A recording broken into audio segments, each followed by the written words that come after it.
All right, y'all. Welcome back to episode 57 of the Wiretap. Damn, I thought we was on 56. Nah, 56 was last week. You right. 56 was You last right. week. Hey, 57. We back. We have a guest today, Tay. Oh. Hi, everybody. Let's give her some applause. What was that? A mistake. Sorry about that. That's what that was. We're still learning. It's okay. It worked, though. Yeah. You figured it out? Yeah, I just hit the button. I literally tapped another button. Oh, hit the record. Oh, shit. We got to start over. Damn. No, you keep it. Just keep it rolling. Oh, okay. We good. All right, ready? All right. All right, y'all. We back. Episode 56. Oh, shit. 57. 57. See, I'm fucking you. That's my fault. I did that. Today, we got a guest with us. Everybody say hi to Tay. Hey, Tay. Hey, everybody. Look at the camera and wave. There it is. There That was it is. perfect. Actually, I like that. A little spicy. Hey, So we got some interesting topics today. paprika. Y'all saw the topic list? I did. You saw the topic list? I did. Did you see the topic list? I did not. All right, so this should be even more fun for you. Oh. Huh?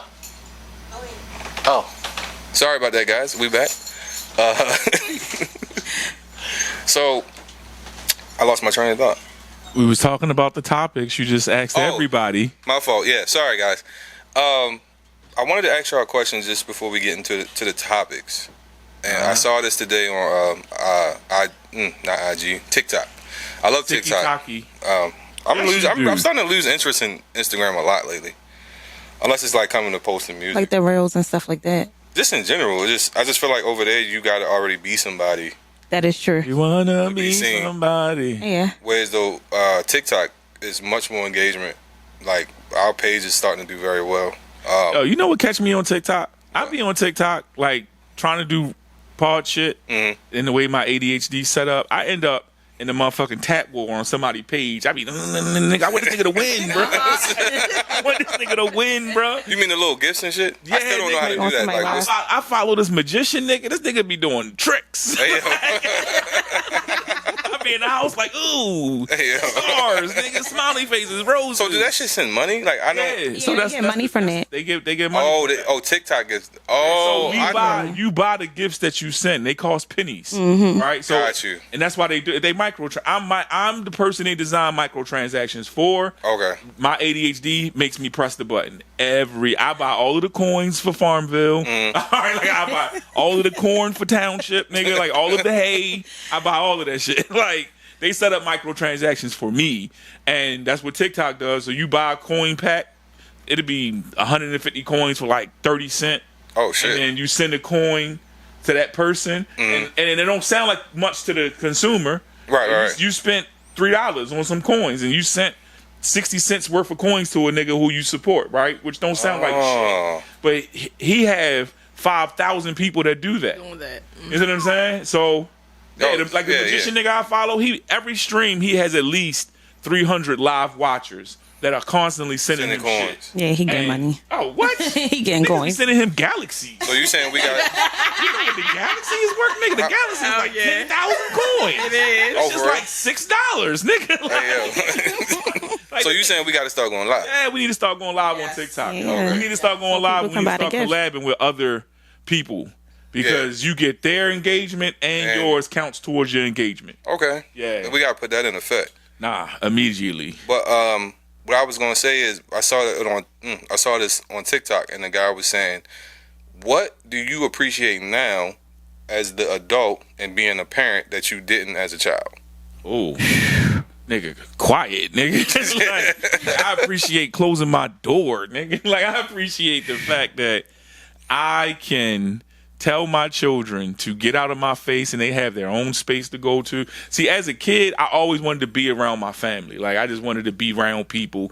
I was the person who was trying to do shit until bedtime. Like, up until the minute I wanted us to be doing some shit. Right. Like, but as an adult, yo, I'd be happy when my children don't want my attention. I'd be like, yo, y'all good? Great. Like, I'm going upstairs and closing my door and cutting on the pit. And I'm watching. And that's what I'm watching tonight. You feel me? Like, so I appreciate, like, my alone time for real. Tay. I appreciate a nap. A nap? Whoa. Yes, naps. I Do am tired. I God. could you not. like the planned naps or do you like the unplanned naps? The unplanned naps are the best. Yes, they are. Because I am tired after work. Yeah. After mommy, can you buy me this? Yeah. Oh my God. After social media, I just need a nap. Nah, real shit. Yo, life be draining, yo. Like, life really be tiring. Yes, life is tired. That shit be tired. It's ghetto as fuck outside. And it's tiring, And yo. we didn't get the best end of the stick here as millennials either. So I think that plays a big role in it as well. Yeah. How about you, T? Even though you don't got kids. I'm sorry. No, the question was, what does she appreciate now as an adult That you didn't. that you didn't as a child? Oh, you did say, or as a parent. You did say that. Yeah, I did. Yeah. But we can get your perspective from the other side too. As someone who's free and can go wherever they want when they want at any time. Shade. That's a commodity in itself. Right. I'm not mad at it. I think I was second a nap for sure. That's something that I probably was against as a child, but I can appreciate. Why the fuck did we hate naps? Because I wanted to do something every time. FOMO, fear of I missing didn't want to out, miss yo. anything. I was a kid, like, don't get me wrong, I had everything that would have kept me in there. I had all of the video games, I had all of the everything, all of the toys, but I was an outside ass kid. Nigga, I woke up and went outside. Yeah. You know what I'm saying? Like, we came back home when it was time to come back in the house. Street light. You know, oh, man, listen. And I mean, soon, especially summertime. Summertime hit, we was at the basketball court at 7:30 in the morning. Like, we were outside kids. You know what I'm saying? So, I wasn't trying to miss nothing. You know, I hated when I was the only nigga outside. Me too. Yo, I used to hate that shit too. You ever yo, my homeboy, ironically, his name was Adrian too. Well, is Adrian. Shout out to Adrian. I used to hate when he had to go with his pops because he alternated. Yeah. Because he was the only other person that would get up that early enough for me to knock on the door. And I remember Miss Erica be like, "He not here, baby." I'm like, what the fuck I'm gonna do now? Yeah. Like, what I'm gonna do? Nah, my neighborhood growing up, yo, my one of my closest homeboy lived right next door, and his mother was super hood. Like, I didn't, as an adult looking back, she was a bad parent. All right, but you don't realize that shit. Like, as the kid, Thought she was cool. as fuck. Yeah. Like, I could just walk in her house. You know what I'm saying? Like, and do whatever the fuck I wanted to do in her house. And like, Miss Charlene didn't give a shit. You feel me? Like, we could. Shout out to Miss Charlene. Shout out to Miss Charlene. Real shit, real nigga. That's my nigga for real. Today, that's my nigga. But we, like, growing up, y'all, it was literally like, wake up, walk next door, walk in the house, and she had, like, her kids and her nephews. Like, she had a lot of people in her house. So, like, my man said, his cousin Ketty, we outside, yo. And who knows what outside entails. Yeah. You know what I'm saying? Like, it was the adventures of Nothing niggas. was worse than missing shit. Like, you remember, you had to do you had to go with the family somewhere, Family trip. or you had something and you come back and they be like, "Yo, you missed it." Missed it, nigga. Especially the good fights. Yeah, that's what you took the words out of my Good mouth. fights. Yo, we used to have I had a hood good fights. fight. You Yeah. had a good fight? Oh yeah. Yeah. But I'm saying, like, it's So like you was fighting in a good Yeah, fight? a girl. My brother could not fight that girl. Oh, nah, hell no. I got my ass whooped, but Okay. that was the last time. That's the last that's the last time.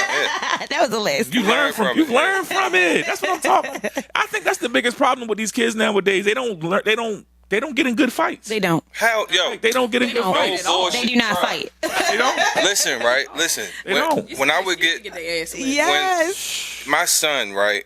I love him to death. Shout out to Adrian, my son. I'll be like, All the Adrians, the sons, the friends. That was all the weird. Adrians That get was shot really at. weird. But I remember I got a call from the school. They like, yeah, he took $5 from somebody. Like, took it out his pocket. Right? He ran his pocket. He's strong on the nigga. Yeah. Okay. So, I go through the rigmarole, yelling and shit, like, and I'm thinking to myself, like, yo, these little niggas ain't got older brothers. Like, I be like, yo, you're not gonna be satisfied till they go get their older brother to whip your ass, and then he has yet to be beat up by any older brothers. Because the age gap. It never happened. It never happened. They get our contract canceled.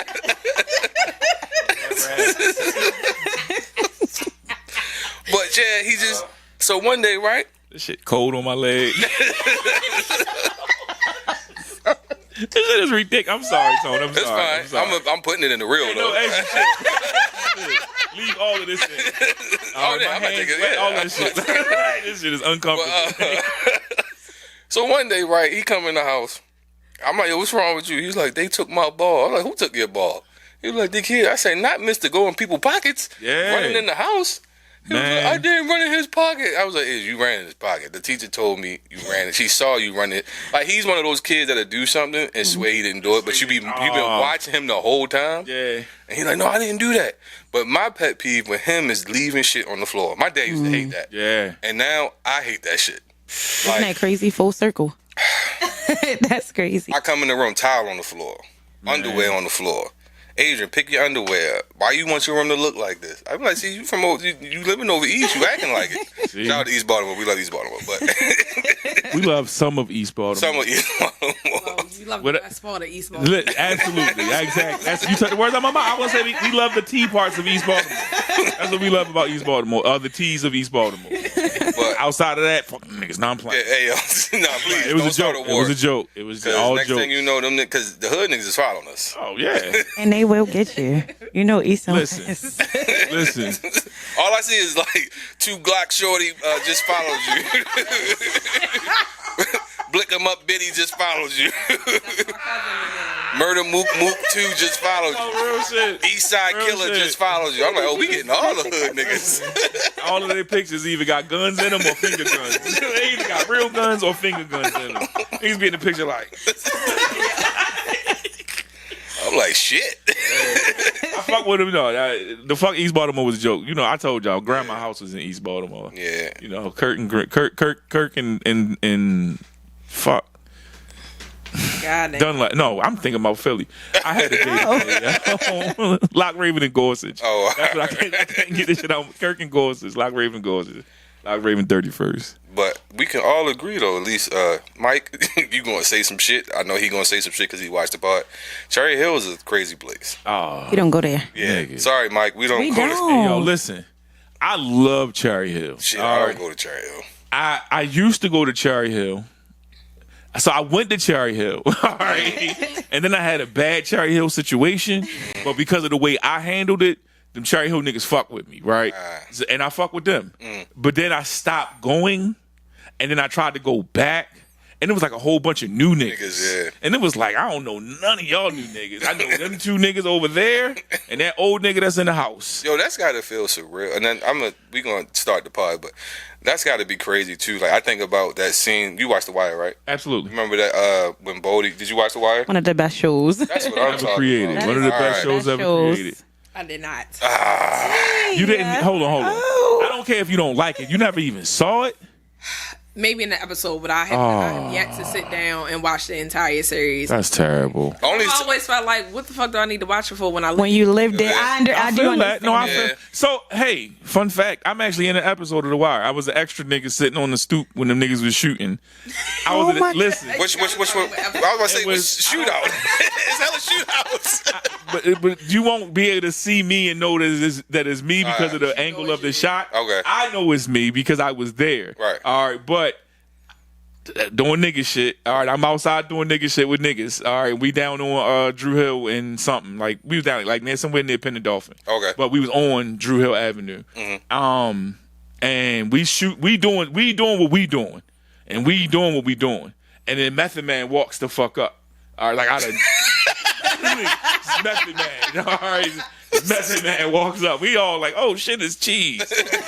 Like so, and they were shooting the episode. And he was like, yo, y'all want to be in the? So we was like, cool. So the episode, I think one of the cops, like one of the niggas was surveilling them niggas from inside of the house. Okay. And they look through the boarded up window, and you see Cheese talking to like 4 niggas that's sitting on the stoop, and all you see is the niggas are like they shirt and they pants, and I'm one of them niggas. I All right, got but you. yeah, nah, that was my shit though. Like I that moment made me go back. I didn't watch The Wire before that. I ain't gonna hold you. That was like season 3, so that made me go back and watch all of it, and that shit was fire. I don't know why people don't like season 2.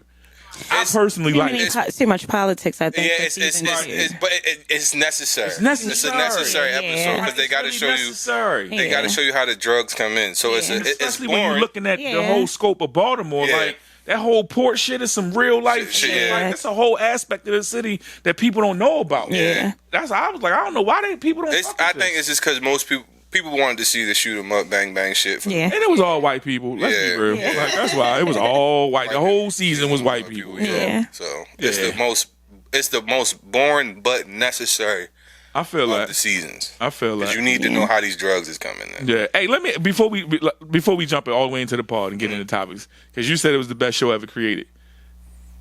Do you really believe that? I do. You think The Wire was the best show ever? I made? do. It was perfectly crafted. Okay. When it comes to, because when you think about like some of even The Corner was good. Yeah, But it wasn't The Wire. It wasn't The Wire. But When people try to depict Baltimore, Right. it looks bad.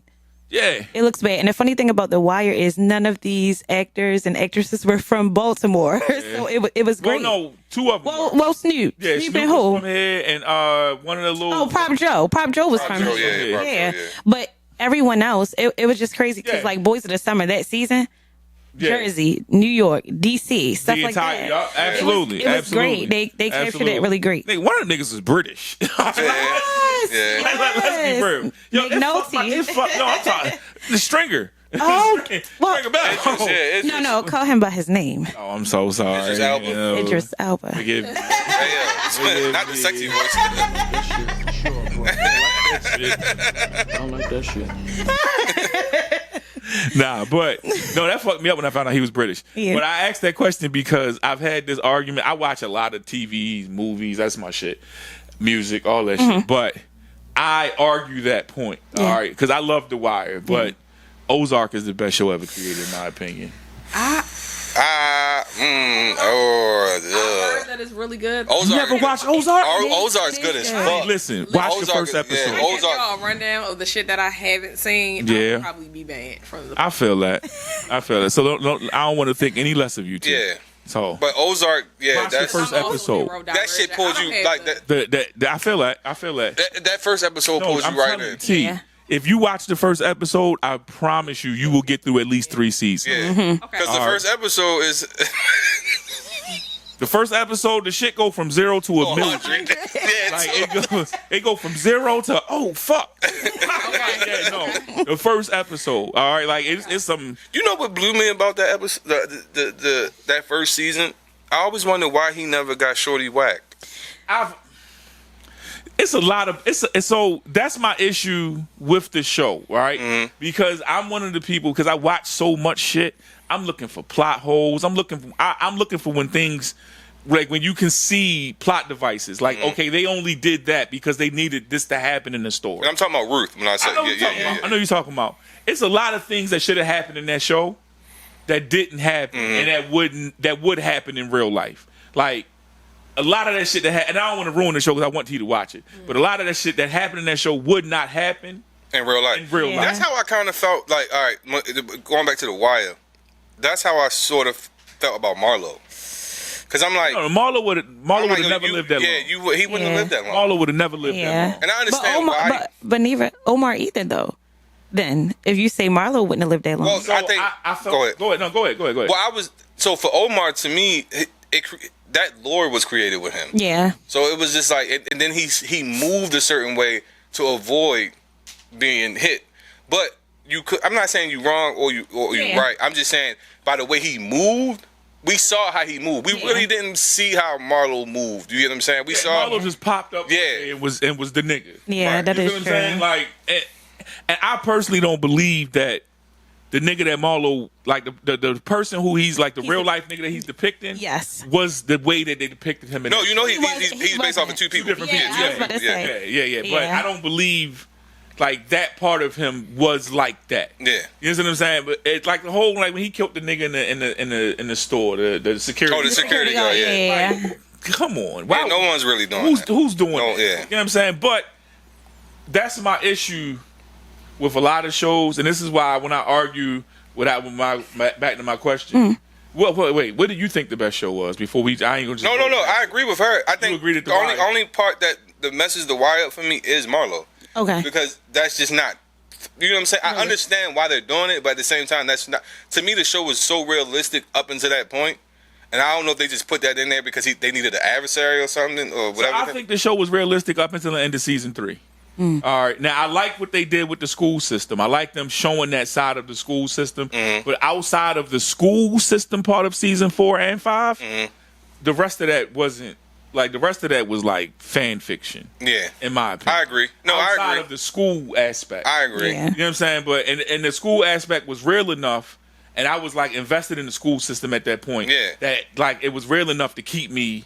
Well, I think we also wanted to see how the kids played out. Yeah. I think a lot of us want. I was rooting for Mike. I was my really favorite. did not see. I was rooting for Dookie Mike. turn it. Was that his name? Dookie? Yeah. Yeah. Shout out to Dookie. I really didn't see him becoming a fiend. That shit. Yeah. That shit broke my heart. It did. That It shit did. was- But I actually could see that though. Yeah. Like I did my internship. One of my internships, I worked in the guidance department at West Baltimore Middle School, and I've seen what that looked like from the other side of it. Okay. Like, I seen the kid who had all of the struggles that Dookie had at home, and then he made that choice because it was so embedded into him, like it was a regular part of life. You know what I'm saying? So it was like even. There was no interference. There was no somebody coming in and saying, "Hey, don't do this." Like it was like, "Hey, y'all, everybody's job in here is to help him survive through the day." And it's crazy because that's a angle for me now too, because of me doing what I'm doing as far as career wise. Right. Now it's like, oh, I understand that, because now that I know the lingo, I understand it. Right. And that's what made the show even more better for me. Yeah, I feel that. Because my homeboy at work, I'm like, why you watching The Wire? He like, yo, I just wanted to, now that I understand that side of things, I want to see it from that side too. that You know what I'm side, saying? yeah. So it's like what you just pretty much said. Yeah. So Yeah, nah, it's good when you're able to flip the lens. You feel me? Yeah. Get different perspectives because it gives you an appreciation for certain shit that other people don't yeah. have. You feel me? yeah, or like just seeing like catching like when I watch SVU, I'm just like, because by me seeing what happens in court, I'm like, that wouldn't. That's not how it Yeah. is. I like SVU. I'm gonna tell you why I like SVU. Right? I love SVU. By the way, Me too.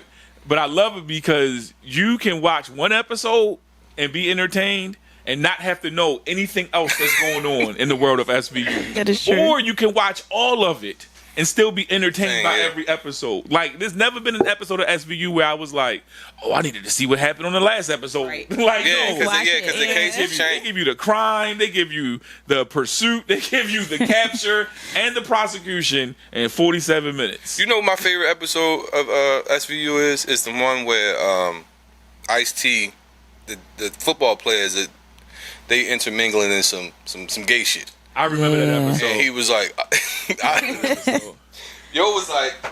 he was like, I just like bending men over. And he was like, I'm sorry, pal. That means you're gay. That's really funny. That's really funny. It's like, that means you're gay. Hey, before we get into these topics, because we gotta actually have to go to break. Before we go to break, we gotta do our mental health check-in.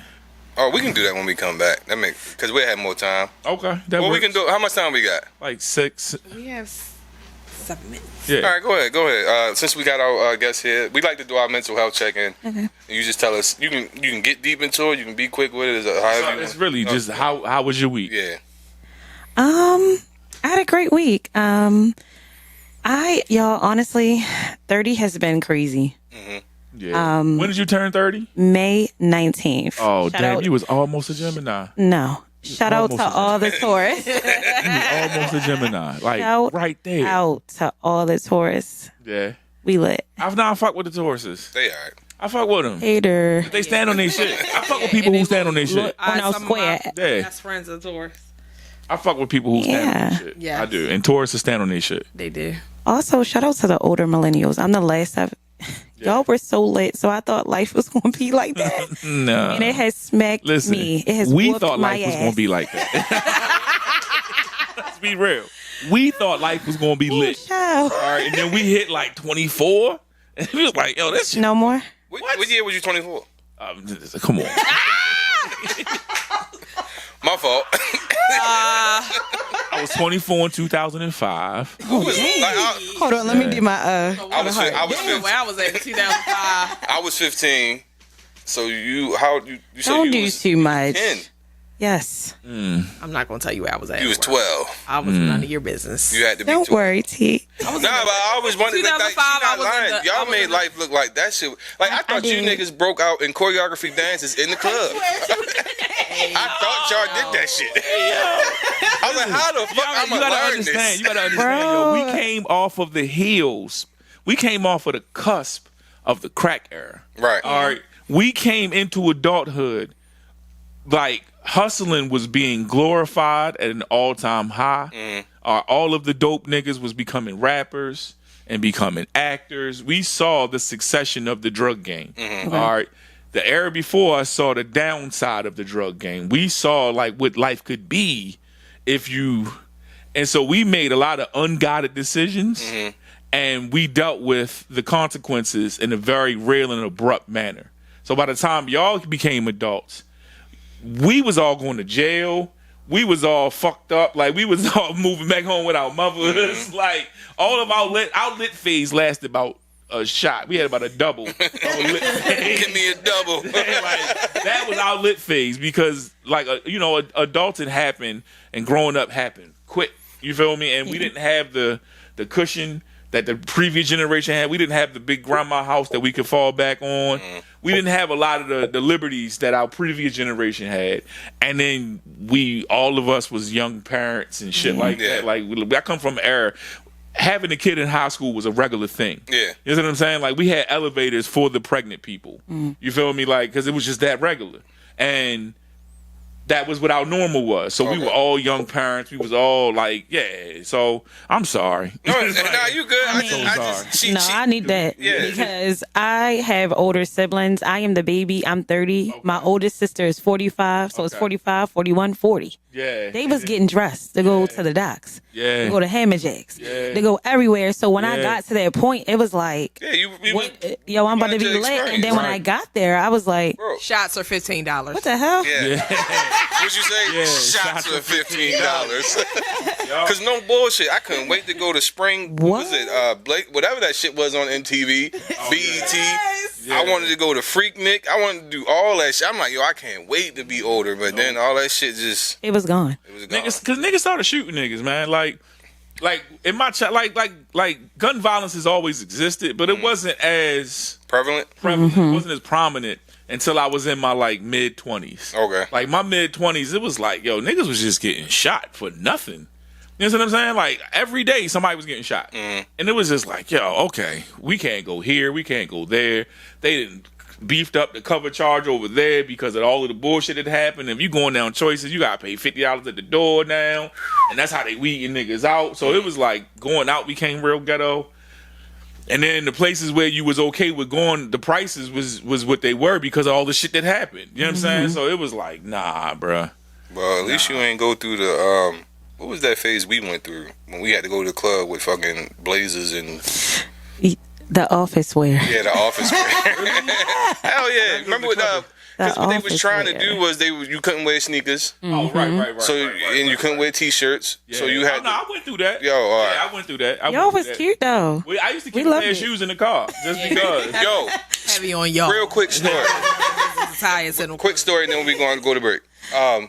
I used to collect. I still kind of collect fitteds, but back then, me and my man Devin, we had like a fitted off. So like every week, I had a nigga out there. Yeah, I had a whole wall. Me too. I had the whole wall. I had just brought a brand new Astros fitted. Right, cousin called me. Yo, let's go up to Love. All right, boy, we gonna go to Love. Get the Love. DC? Yeah, get the Love. Bro takes my hat and just throws brand new hat. By the way, yeah, takes my hat off and throws it in the trash. Oh. I'm like, bro, I could have took it back to the car. He like, nah. You trying to hear that shit. Yeah, you trying to hear that shit. Bouncers be disrespectful as fuck. Yeah. Yo. But we're going to take a quick break. We're going to finish our mental health break. Check-in, and we're going to be right back. Bag getter, had to get it back cause I was Porsche. What you think? I was just gonna sit back and let him play my bag, huh? What you think? All those trials I faced would have held me back, huh? What you think? All right, y'all. We back from our break. We're going to continue our mental health check-in. We started with Tay. Yeah. Let's go to T. Sorry, T. My mental health honestly has been dipping lately. I'm sorry to hear that. Yeah. It's been ebbs dipping. and flows, baby. Yes. Ebbs and flows. It's been a lot of ebbs. A whole lot of ebbs. I think honestly I am feeling unfulfilled in my current work. Yeah. And I think that it's just time for me to pivot into something that is more fulfilling, getting more structure, building better habits. That's just the chapter that I'm in my life. So yeah, just trying to make those adjustments. Been putting me in the air, but right today I'm in the flow. I respect that. I appreciate that, actually. How about you, Reese? Man, I've had a week, yo. My son tried me. And how old is he? 21, nigga. I'm sorry. I was thrust. He had a flashback. 21, nigga. He was about to swing in the air. It came out of left field. All right, so 2 of my sons, one is 20, one is 21. All right, love them to death, both of them in their own way. My 21-year-old got a girlfriend. Oh yeah, I remember. Yeah. This little girl from the Caucasoid Mountains. All right, yeah. YT. Yeah, YT. Okay. And so I'm trying to get into it without getting into it. Fuck it. We in it, right? So I caught him fucking this girl friend. Oh shit. I ain't catch him. Let me back up. I ain't catch him. My wife caught him. Oh, that's even worse. That's even worse. And it wasn't even, let me not even say she caught him, because he didn't try to act like he wasn't doing it. Like, he didn't try to hide it. He took her downstairs. We were sitting upstairs, going over, because my daughter getting ready for high school. She's in the 8th grade. She's going into the 8th grade. She starts the 8th grade on Monday. So we dealing with high school. She in private school, so we looking at private high schools and all this other shit. So we going through our high school. We creating a chart that, all right, we got a whole high school chart, and we doing that. And his girlfriend, this is her first time at our house. All right, they are out on the back porch on the deck playing Uno. They come in the house, and he took her straight downstairs into his room. We didn't realize it because we were so locked in on what we was doing. I'm sitting there and I was like, it's awfully quiet in the living room. I was like, where he at? Where they at? It's like, oh, they went downstairs. Okay. And I had to get ready to come to the pod. So I was like, we finished up. I was like, I'm about to go upstairs, get dressed. She went downstairs, and when she's coming down the steps, he gets up and locks his bedroom. His bedroom door is downstairs. He gets up and locks the door. Exactly. Take it off the hinges. What? What? No more locked doors. All right, that's that, right? And a whole lot more happened, and I ain't trying to monopolize time. So I'm gonna leave all of that. So it's a whole fallout from that, right? Fast forward. That was a week ago. That was last Saturday. All right, so fast forward to this Thursday. Her birthday was Wednesday, so he went. She lives in Parkville. She lives on the other side of Baltimore's map. All right, it's a 45-minute drive from my house. I take him over there. I made sure he got home. My other son went and picked him up for me, but he used my car and my gas to go pick him up. Our recycling comes on Friday. All right, my sons know the trash goes out Tuesday, the recycling goes out Thursday. All right, we try to be green. We recycle. Recycling goes out on Thursday night. I said to him before I went upstairs, don't forget the recycling. I go upstairs, me and my wife watching the pit, because that's what we're watching right now. And 4 o'clock in the morning, she wanted something from the refrigerator, something from the kitchen. So I go downstairs, and I see the recycling still sitting there. And I'm like, I just had a talk with these little niggas 2 days ago about how that they're now adults, and I'm tired of asking them and reminding them to take care of their responsibilities, because you live here for free. You niggas don't even pay a cell phone bill. I pay all of your bills. Clean up my fucking house. And I just had this conversation in a very respectful, adult tone. So now at 4 o'clock in the morning, I'm annoyed. All right, so I call him. I call my one son. He sleep because he had to go to work in the morning, so he knocked out.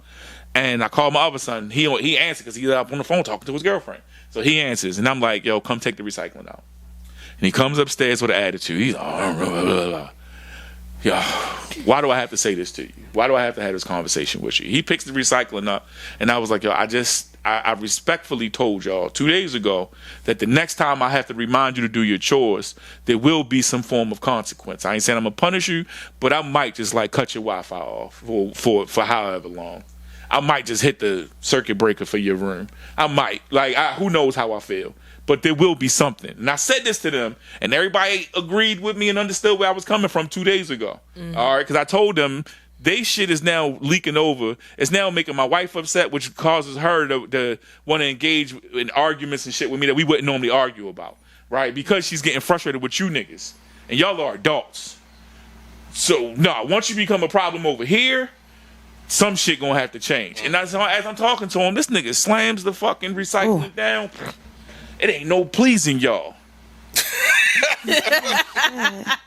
I just had a flashback. What? I looked around the kitchen like, is somebody here? Who's this nigga talking to? Like, he's talking to somebody. And he's like, it could be like 2 or 3 things on the floor, and y'all act like it's the end of the world. Like what the hell? Man, I linked on this little nigga so bad. And then he like took a deep breath and swelled up and took a step towards me. Oh shit. Oh. I turned around, I said, it's too much sharp shit in this kitchen. All right, for you to be stepping towards me. I said, matter of fact, fuck out my face. And I turned around and walked away because I saw red. You know what I'm saying?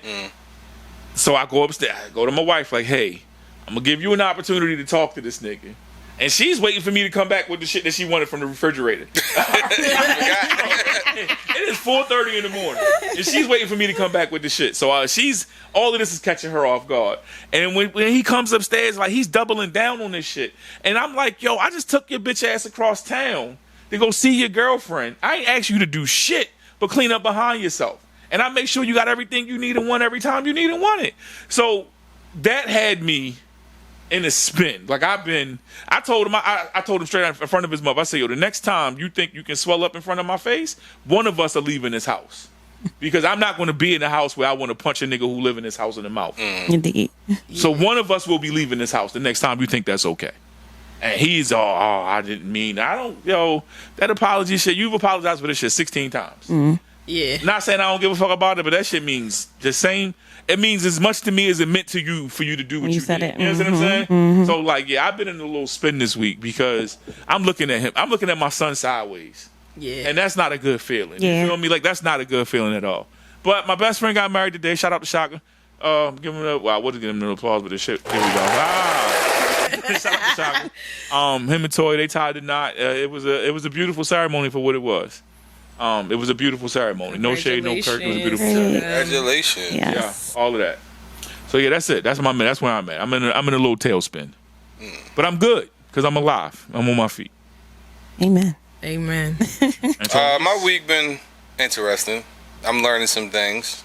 I realized some things about myself. Hey, shout out to personal. We had a little dispute among the pod. Yeah. And we handled it like men. We did. Which I'm proud of. I am. Absolutely. But I'm also learning, like, and I've had this conversation with other people, like, I gotta stop looking at shit like street shit. I mean, I feel you. It's like, hard though, like when you're a street person, it's hard to not look at shit. I don't even think I'm a street person. I think it's just my family. You know what I'm saying? It's just like I like what T said earlier about my uncle. It's like I really, and when y'all meet him, I hope y'all get the. He's probably gonna joke the whole time because he's excited. But it's like the stories and everything. I've heard from them. It's just like sometimes I gotta realize like I'm not that person, right? And I don't have to approach everything with that lens. Yeah. I feel that because sometimes I feel like I ain't telling people. I'm saying for me, I ain't telling nobody out there. Whatever you feel like is a big fucking deal, act on it, whatever. But sometimes I think I do gotta like fall back, and everything is not as big of a deal as it feels like. Yeah, nah, that's fair. So, that's fair as fuck. Other than that, I seen a nigga get 3 life sentences. Damn. On top of 45, and he didn't give a fuck. Damn. Oh man. Still threw his gang up. Damn. That's terrible. A little scary. That is terrible. No, you want to hear the story real quick? A little bit, yeah. Real quick. It was a double shooting. I think it was on your side of town, per usual. No, it's not. It's per usual. Crime happens in all parts of the city. Big surprise. Especially on the east side. No. It happens everywhere. Big surprise. Who would have thunk? Right. Who would have knew? But he shot 2 men and bragged about it online. He did it? Mm-hmm. And then he bragged about it? And got a shirt made. Social media is so crazy, bro. See, that, but that was the shirt, though? Yeah. He didn't. No, he got a shirt made. What did the shirt say? Murder something. I'm not because people watch the pod, so they might know who I'm talking about. Right. But I'll tell you, but pretty much his street name. Oh wow. And it was some pictures on the back. So Young boy. Damn. I would say late 20s, maybe late 20s. He's still scary. Yeah. The YN era. That's the YN Doesn't era. matter. Yeah.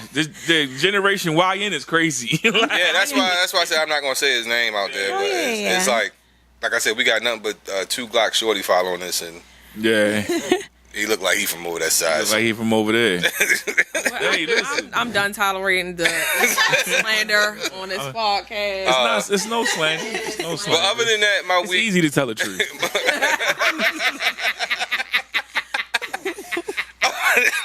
Yo, y'all gotta chill. I can't talk about that side of town or have a child with someone on that side. Oh my God. And so this shame. My baby partial. She over east right now. Nigga said shame. Shame. My baby over east right now. Hold on. Have y'all ever watched Game of Thrones? No, I'm gonna start. We were just talking I about like it. to start. Oh my daughter God. came. Now. I did see. I didn't finish. You didn't finish Game of Thrones? I missed. So whatever the last season was before the last season, I was somewhere in a couple of episodes, and I didn't have enough time to catch up before it dropped, so I stopped. So you stopped? Yeah. Game of Thrones was is top 3. Yeah. Game of Thrones is up there for me. For me, but I'm not gonna lie. Depending on the type of person you are, like the first 3 episodes gonna be boring.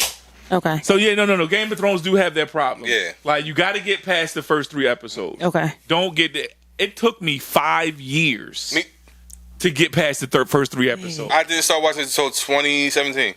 Yeah, I probably was 2021. Let me I started carve out watching sometime. I gotta carve out sometime. So no, yeah, because when you get to episode 4, That's when shit get rough. you're gonna be like, yeah, this what's up. This what's up. Yeah, everyone brags about that. Oh no, Game of Thrones is For sure. amazing. It's like Game of Thrones. I argue that for one of the best shows ever created. Okay. I do. And the only reason why I don't give it that is because of the way they ended it. Like they had production issues the last season. Okay. So like the last season wasn't supposed to be the last season. So once it became the last season, they rushed it and wrapped it up. Okay. So and it feels like it. Yeah. You know what I'm saying? Like it feels like it. Even But outside of like that, how everything ended, it felt like it. yeah, it felt like they just rushed it. They wanted to hurry up and finish it. But outside of that, It was good. my goodness. I'ma start it. I was at work on my break watching that shit. It was Oh, like that. yeah. I was at work on my break. The last watching season that was shit. 2018. Something like that. Okay. I remember like Something like we that. at work, like everybody was like like Yeah. phones. Everybody's like Watching it. everybody's like that. I Like, was watching that shit on my break. Like it was that good. And I love the fact that I waited till it was all the way finished. so you So could that I could just keep push through whenever I felt like I could just power through that because motherfucker. it's one of those things where like it will definitely leave you with a cliffhanger, and if you Yeah, got to wait like another you- week, you're gonna be in. Oh my God. Heck, Like, yeah, I gotta no. tap in. You really I do. gotta tap No, in. you really Okay. do. You really But do. let's go ahead and get in these topics. We've been mumbling. I mean, but it's fun. It's organic. I like it. So for our first topic, and Let's go. I pulled this from TikTok, but I thought it was interesting because I one don't have a daughter. I know you two do, Yeah. and I thought this would be I got interesting. 3 of them. 3, yes. Yeah. And I thought that this would be an interesting topic. And the question is, should daughters be raised to be wives? And I know as a man, you probably feel like, what the fuck? And how do you feel? Let's Yeah, go ahead. I had to read that question again. I think that daughters should be raised to be decent women. I think we have to really Facts. get rid of this old colonial way of thinking. Big facts. They are more than Humongous just facts. baby makers, wives, maids, whatever you want to call it. We have to raise these young ladies to be decent women. Because do y'all see what's going on? Yeah. I get on social media. I am scared to be a teenage, like a mom of a teenager. No, it is Yeah. frightening, bro. She came in the room the other day like, "Mommy, you need to clock this." I was like, Yeah. "Yo, this is crazy," or what they are Yeah. exposed to. yeah. Yeah. Yeah. I want that to stop. I need us to abolish that idea because we already are taught the gender roles. Yeah. You got to stay at home. He got to go to work. You need to clean. We just need to stop it. decent women. We got to go back to that. Teach them that. Yeah, the morals, I the feel that. principles. So I'm with that. I feel that, and to piggyback on that, like, having 3 daughters, right? And I told you, my oldest daughter's 22, my youngest one is 13.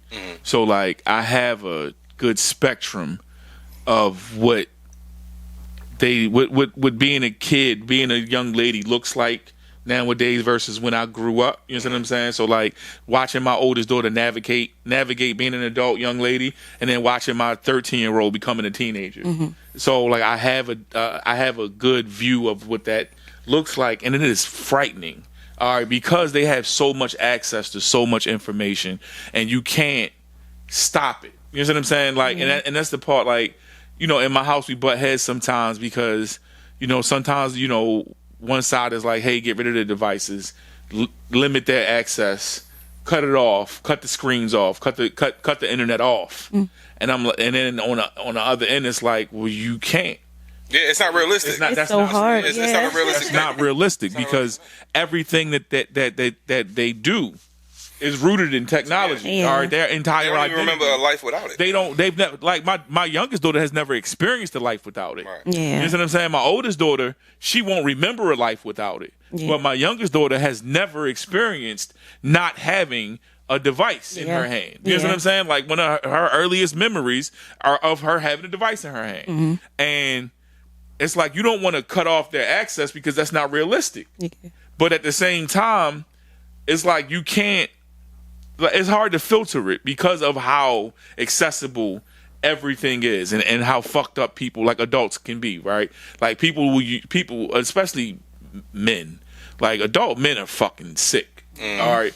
And having a daughter has really opened my eyes to how sick adult men can be. Like, Chris Hansen got a documentary about to come out where he's exposing Roblox. Yes. And like, he's doing the predator shit how he was doing before, but he's doing it now through Roblox. And because that's a real life thing. Right. And my daughter has been playing Roblox. My daughter is a creator on Roblox. Yeah. She's been playing Roblox for so long. You know what I'm saying? So it's like, I can't imagine the shit that she's had to navigate. Yeah. Like, in that part of it, I tell my kids all the time, there's nothing that y'all done experienced or went through that I haven't gone through in some way, shape, fashion, or form. But that's some shit that I really haven't gone through. Yeah. I haven't gone through being a child, having to navigate the internet and dealing with all of the bad, dark side of that, right? So back to the point about, you know, the daughters and raising them up to be wives, that shit looks so different to so many people. It's even hard to contextualize what that is. Yeah, right. So back to Tay point, like, I look at, like, especially my daughters, but, you know, especially my boys too. I'm trying to raise them to be good people. You understand what I'm saying? But that means that I got to check myself a lot. And now I appreciate that part of parenting, because the best leaders know you got to follow sometimes. The best teachers know you have to learn sometimes. That's how you stay the best teacher, is that you're constantly learning. Right. And keeping up with the times. So it's like, I'm constantly having to check myself and making sure that my moral compass is grounded in the proper place, because I can't tell them they should or shouldn't do anything if I'm not moving accordingly. You know what I'm saying? And I know that my daughters are watching me. Like, I love the fact that my 13-year-old knows, don't touch your door handle, because I'm going to open your door for you every time. Yes. And she knows that. That is you know important. Like, she opens the door and then closes it and apologizes. You know what I'm saying? Yeah. So, like, and I love that shit. It's set the I foundation. love that shit. You feel me? Like, I go all out for Valentine's Day. I go all out for every occasion. But you know what's even more interesting? And I wanted to ask y'all this because, you know, with y'all being, you know, we're all grown here. Right. And we've all had experiences with the opposite sex, you know. Hey. Do y'all feel like... Experience. Because, again, I have boys, so I can't even begin to think about the traumatic thoughts that y'all might have about what they could possibly experience. Right. Do you ever reflect back on, like, your dating life? Especially you, with, you know, being a man and all, you be like, damn, I hope nobody ever do that shit to my daughter. Like, shit that I've done to people? Yeah, the women in a sense. So, I mean... Is that a thought for you? So, yeah. Well, what it is for me, because, like, and I ain't trying to sound like, oh, I'm the best nigga in the world. I care about my impact on people, right? Right. So... Like I don't have an ex who I can't call up and say, hey, how you doing? Okay. You know what I'm saying? Like I don't, and I'm not saying I love my wife. Everybody who know me know my wife is that's my rock. That's my best friend. But I don't have. There's not a person walking around who's like, yo, that's a ain't shit ass. There might be like one girl that I've dealt with that's being like, man, fuck that nigga. You feel me? Like, but I try my best to treat people how I want to be treated. And I've always, that's something that my father and my mother put in me at a very, very young age. Like, you can't control anything outside of your impact on people. Right. So I try to make sure that my impact is always in the upstanding, you know, but that's because my moral compass is grounded properly. Right. You feel me? But everybody don't have that shit. But it's a lot like with my oldest daughter, when I was teaching her about dating and shit when she was younger, I actually pulled my brothers in. Like, I don't have any blood brothers, but the niggas I called my brothers, I pulled all of them in and was like, listen, your uncle, he ain't shit. Like, tell her the shit you did to short. You gotta be real with them. Yeah, no, and I was like, and this uncle that you love, he ain't shit for real.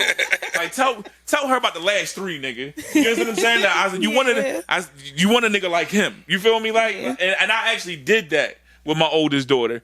I probably wouldn't do that with my youngest daughter. Yeah. But just because, like, that's my baby. You know what I'm saying? Like, I know it's so hard. It's so hard. But I love the fact that she leans on her older sisters for everything. Yes. You feel me? And I love that because I know what I put in them. And I know that she got good people. She gonna be good. Yep. And I'm very confident. If something happened to me tomorrow, my daughter's gonna be fine. My youngest daughter's gonna excel because of the shit that we put in her. You feel me? Like, yeah, she sat in the vice president's chair before. So, like, she knows that that's obtainable. You feel me? And it's like, when she talk about her goals, she goes, like, she dreamed like that. Like, I want to go do this. Right. And it's like, wow. What, I love that for them. What about you, Tay? Like, do you feel like from your dating experiences, like, that was some dumbass shit I did for a nigga? Yeah, I say that probably like every year for real. Hey. No, on some real, I think as a girl mom, my biggest fear, I don't know, my baby mean. She don't play. Yeah, good. Her boundaries are strong. Good. Okay. But my biggest fear, which happened this year, and I'm a real mom. I don't say the cool mom. I'm real. I know that she likes boys. Right. I know that she's gonna go through this boy crazy era. Somebody broke my baby heart. Oh, no. And she handled it like better than me, y'all. Yeah. I'm emotional. She was like, "It's okay, Ma. I ain't tripping about it. It is what it is." But I watched her lay around, listen. I'm on my way to 7th You know grade, what I mean? Mom. Like, listen to the sad music. And I think for me, as a single mom to a girl mom, I wish that I had been able to regulate my emotions so she didn't see the tears every now and then, or like the laying down and stuff like that. Unfortunately, I feel like with the girl dads, whatever you do in your youth, your daughters are going to get that. So the best thing you can do is prepare them, teach them, and it goes back to teaching them to be decent people. Right. Because we don't have to do that. Right. I agree. My dating, I was so good with it. She never met anyone. Okay. Yeah. She didn't see the transition of, it was like mommy and daddy are not together anymore, but they cool. Mommy respect daddy girlfriend. She cool. I don't see mommy with multiple men. Yeah. So that was like my biggest thing. Nah, that's dope. No, that's respectful. That's actually really dope. Yeah. Because now real it's like, shit. she don't have this certain outlook on what love potentially may look like. Yeah. Because I think sometimes when in certain aspects, or at least in even in my own experience, thinking that love looked one way because I saw how it looked with me, and I'm getting a little off subject, but I saw 2 different versions of love. I saw love from my grandparents, and then I saw love from my dad and my stepmom. Okay. So for me, it was like I had some old ideologies because of my grandparents, but then my temperament was like my dad and my stepmother. Okay. You get what I'm saying? Because I thought that's how you show love. You get what I'm saying? And I would never, and I think about it, like if I ever had a daughter, like I wouldn't want that. And I try to teach my sons about, I try to put in certain morals, like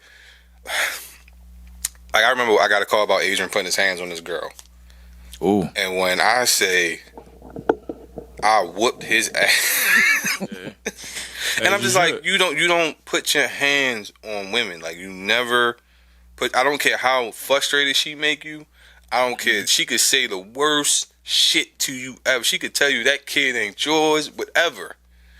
Never put your hands on. Leave. You have to. You have to. Nah, real shit. Leave. Because Real shit. I never want you to be in a position where you are now fighting for your freedom over some bullshit that you could have just simply walked away from. Temporary feelings, That's man. like a real thing. So it's like going back to what you said, just raising them as decent people. I don't like on TikTok. I see a lot of the red pill talk, yeah. and that should be weird to me because it's like I don't want my like you're married. I'm pretty sure like if your wife wanted to work at home, I mean stay at home, you probably would be okay with that. Yeah. But you're not gonna come home and like, oh, I expect this, I expect that, I expect this, I expect that. It's like the way these niggas be talking online, I just be like, yo, y'all have a lot of expectations on like which like I don't know why people think being a stay-at-home wife is an easy job anyway. Not at all. Nice. Especially with how many kids you got? I got 6. 6 kids? Yeah. That shit ain't easy. 6 kids between me and my wife. So it's like, They not all like we got. No, I love that. A big family dynamic, though. Yeah, I love it, and we a big family. Like we act like a big family. I love that. that. Like I love it. but I wouldn't imagine that it's easy for any stay-at-home mother. Yeah. So it's like raising, like you said, raise your daughters to be decent people. They are going to learn from certain experiences that they have on their own. If they need therapy, they'll go to therapy or whatever the case may be.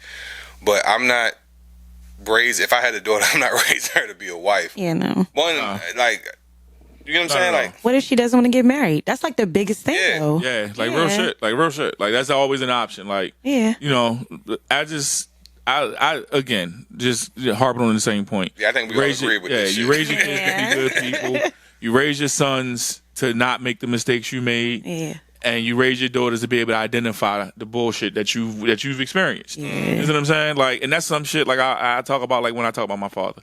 I used to always be like, yeah, he was a great dad, he was a terrible husband. Right? So when I got married, like I knew what not to do. You know what I'm saying? But I didn't know what to do.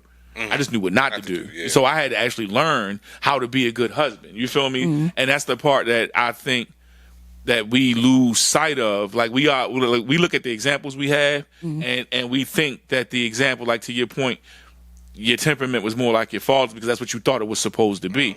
We don't dissect this is what we should do and what we shouldn't do, and we just take the parts. It's the impact. You take the parts that impact you, and then you make that your standard, right? But it's always another side to whatever the coin is. No matter what, the heads always has the tails. So you can see everything that you think is the way that it should be, but there's parts of it that you don't get the context of until you go through it.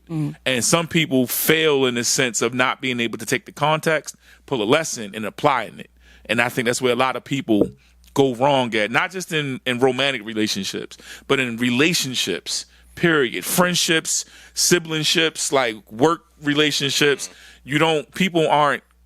A lot of people, especially like millennials, we didn't learn like what empathy really was. Yeah. You know what I'm saying? Yeah. Like we didn't learn what empathy really is. You know what I'm saying? Like it's not just, putting yourself across the table. It's like, no, there's an entire different perspective. No matter what you think is right or wrong, you have no idea what that person's His experience. were. You know what I'm saying? So you can't possibly take your right and wrong and label them with that. You know what I'm saying? But that's a whole separate conversation. All right, y'all. We're going to take a quick break, and we're going to be right back. Bag getter, had to get it back 'cause I was Porsche. What you think? I was just gonna sit back and let him play my bag, huh? What you think? All those trials I faced would have held me back, huh? What you think? All right, y'all. We back. We're going to continue these topics. I got to get them from my phone. I apologize. It's okay. I apologize. All right. So I thought this was pretty interesting. And I can speak to this because I am on child support. But do men, single fathers, are we able to raise kids without government assistance? What you mean in terms of So the matter of fact, if you go on it, is it a link to it? No, it's not a link. So pretty much, the conversation was about how men tend to not lean on government assistance when it comes to taking care of their children. I'm not saying that's completely true, but I know in my experience and in my own friend circles, for the people who are single fathers, they don't tend to lean on the government. Yeah, because we don't want the government in our shit. Right. Whereas Like, I've been a single dad before. Like, before I got married, I've been a single dad. I ain't gonna pull no punches. I got WIC. I was happy. Like, I was like, what, nigga? Y'all paying for formula? That shit expensive. That shit is expensive. No, I was paying for formula out of pocket. So Nigga. I paid for formula out of pocket for like a month. Like, I was like, fuck that. I was happy when he started eating solid food. Man, look, I was happy when WIC. Yeah, women's infant children, that shit need to be called WIMIC. Because I was in that office, nigga. But I was at every checkup. Pretty much the premise of the question is just that: do men tend to not are women more dependent on the government than men are when it comes to raising children? Can women So that's a different question, though. It is. That's a different question. I'm trying to give more context because I saw this on Facebook. And I thought because I saw the back and forth and I saw like what it created, but it also made me think like, why didn't I never use the government? Because I could have, but I think my pride was like, nah. Yeah, so I mean that's a part of it though, real rap, because we are prideful beings. Mm-hmm. Like it's in us naturally. You know what I'm saying? Like ego and pride is just part of being a man. And like you said, we don't want the government. We don't want the government in our shit. We don't want to be looked at as the nigga who couldn't take care of his shit. Mm-hmm. And to our detriment, we're prideful. You know what I'm saying? Because in some situations, I know some single fathers who should have leaned on the government, like who needed assistance and didn't get it, and them and their children struggled. You know what I'm saying? Like until they got to a better place in life. But I think that the stigma, like the association that comes with it, right? Mm-hmm. Is such a negative thing in general. Yeah, it is. Because no one ever wants to be on food stamps. Yeah, right. Right. No one is outside proudly on food stamps. Right. Even people who get stamps regularly, they're not outside like, yeah, look at my you know what I'm saying? My EBT. The government's helping me. Yeah, like nobody's happy about that. So when you couple that with a person who is prideful by nature, no, they don't want to be that person. You know what I'm saying? But I'm like, I pay taxes for a reason. If I need help, nigga, I need help. Like, and that's what the system I pay into. That's the system we live in. So you should not feel any type of way about having access to help. You know, but and I feel like the question was kind of disingenuous too, because I don't like being on child support is not really the government helping you as a mom. Do I find that there are more moms that are on it? Yes, depending on where she come from or what she into. You know, if she's a career-driven woman, 9 times out of 10, she probably don't have no government assistance. But child support is not government assistance, in my opinion. No, it's not. It's you as the father. It's holding the other parent accountable. Now the government will step in and help with like insurance and shit, but they go get that back from the other parent on the back end. And that was the argument I was seeing a lot in the comments was like, well, I'm on child support, and it's like, well, that's you just paying for the child. That's not really government assistance. I don't know, like you said, it's a stigma when it comes to women. Like, I don't know, it's like, I don't know if men are jealous in some ways when it comes to women who take government assistance.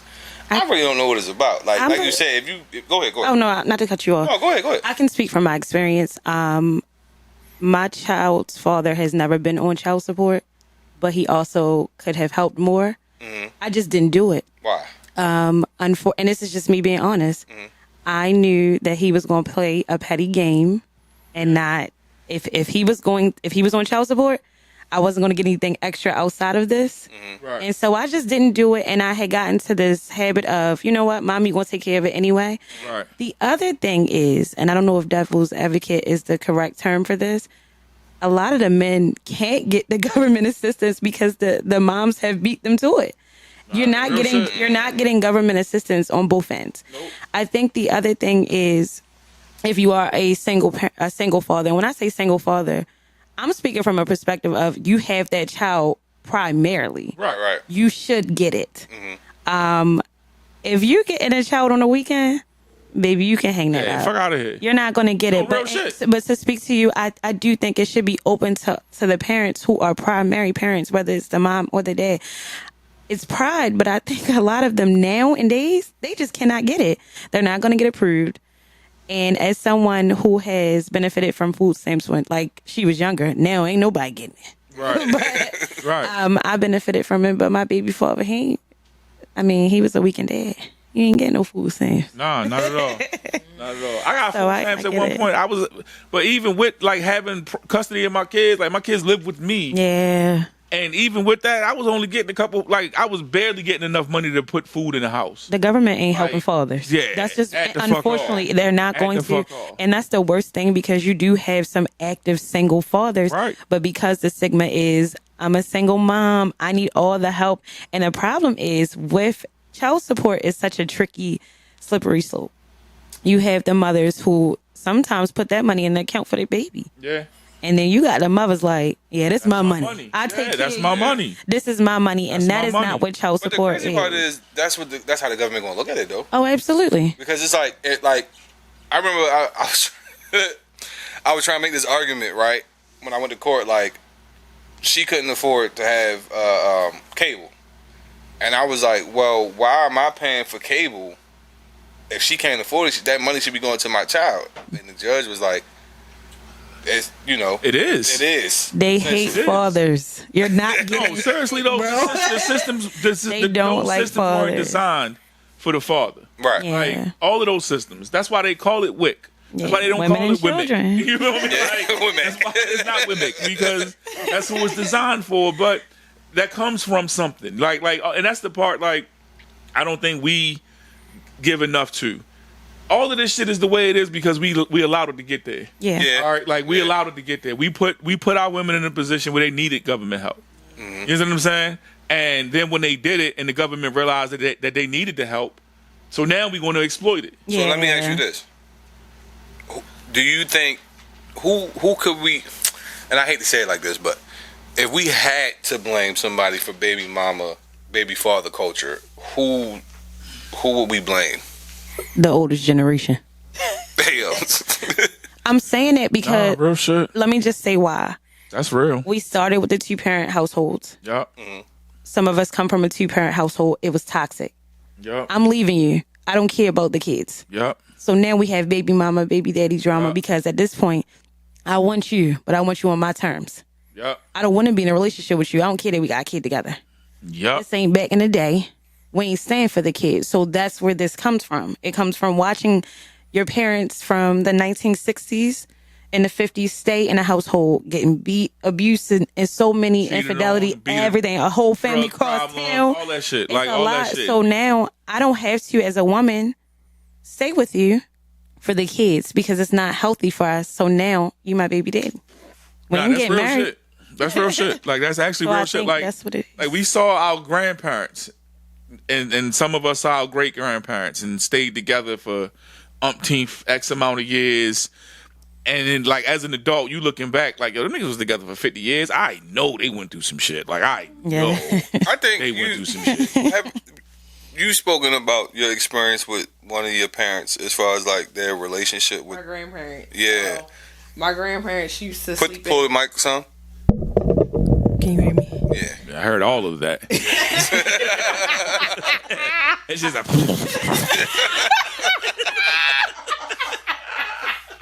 So sorry. It's okay. So my grandparents, they used to sleep in separate rooms, and I thought Yeah, it that's was normal. crazy. That's insane. You thought it was normal? I did. I was a Picture kid. that. Yeah. I'm thinking you talking about like 2, 3, 4 years old. Like they had been sleeping in separate rooms all of my life. My grandfather was on one end in the master, and then my grandmother took the second biggest bedroom in Right. a 3-bedroom home. Right. So I thought it was normal. Yeah, you I know, mean, but that when was normal at a certain point in time. Yeah. Like I watch was an old ass probably- TV show. Because I'm not leaving you. room. Right. We're not leaving each other. Right. And that's and so that was what my point was though. Our grandparents, our great grandparents, they stood on that shit. Yeah. We are not leaving each other, right? But they didn't show us what that actually looked like. They didn't show what that took. They didn't show us what they had to go through to do that. Yeah. So we came up looking like, well, we just going to stay together no matter what because that's what they did. And then it was like, well, wait, no, divorce is an option. Yeah. I can leave this motherfucker and not be here. You know what I'm Yeah, saying? Like, wait, yeah. I don't have to stay with you. Yeah. And then it was like, then don't. And then it was like, oh, well, hey, if y'all gonna leave, come over here because we gonna help you. We gonna give you Section 8. We gonna give you Yep. food stamps. We gonna make sure you get child support. Come over here come to us, come to this office and fill out these papers. Yeah. Now we gotta get a little intrusive in your life. We might have to go get up all in your business, but we're going to give you everything you need if you leave that man. Yeah, because I hear that argument a lot too, as far as like around like the late 60s, 70s when government assistance really became a thing, because I think it was rules to it. Like, Right. you couldn't have a man in the house. It's still rules to You it. can't be married. Yeah, Yeah. Like, you can't can't be be on Section 8 and have a man living in your home. Right. Yeah. So it was That's like a rule. Like I know. That's crazy. No, he's Crazy. because I remember if I used to watch Kevin Samuels, and he used to talk about how like back then, with his experience with his mother, like. Yeah, like when the person would come to do the audit, like make sure no pictures, Yeah. no man's shoes could be here, like anything All that that would shit. implement that could say that a man was here, they would take the assistance away. Yeah. So it's like that also played a role in it as well, like women choosing the government assistance over the man. But if the man couldn't provide, then Well, I don't think it's them choosing the government assistance over the man. I think we put our women in a position. Yeah. I think we put our women in a That's a better position way. to have to make that decision.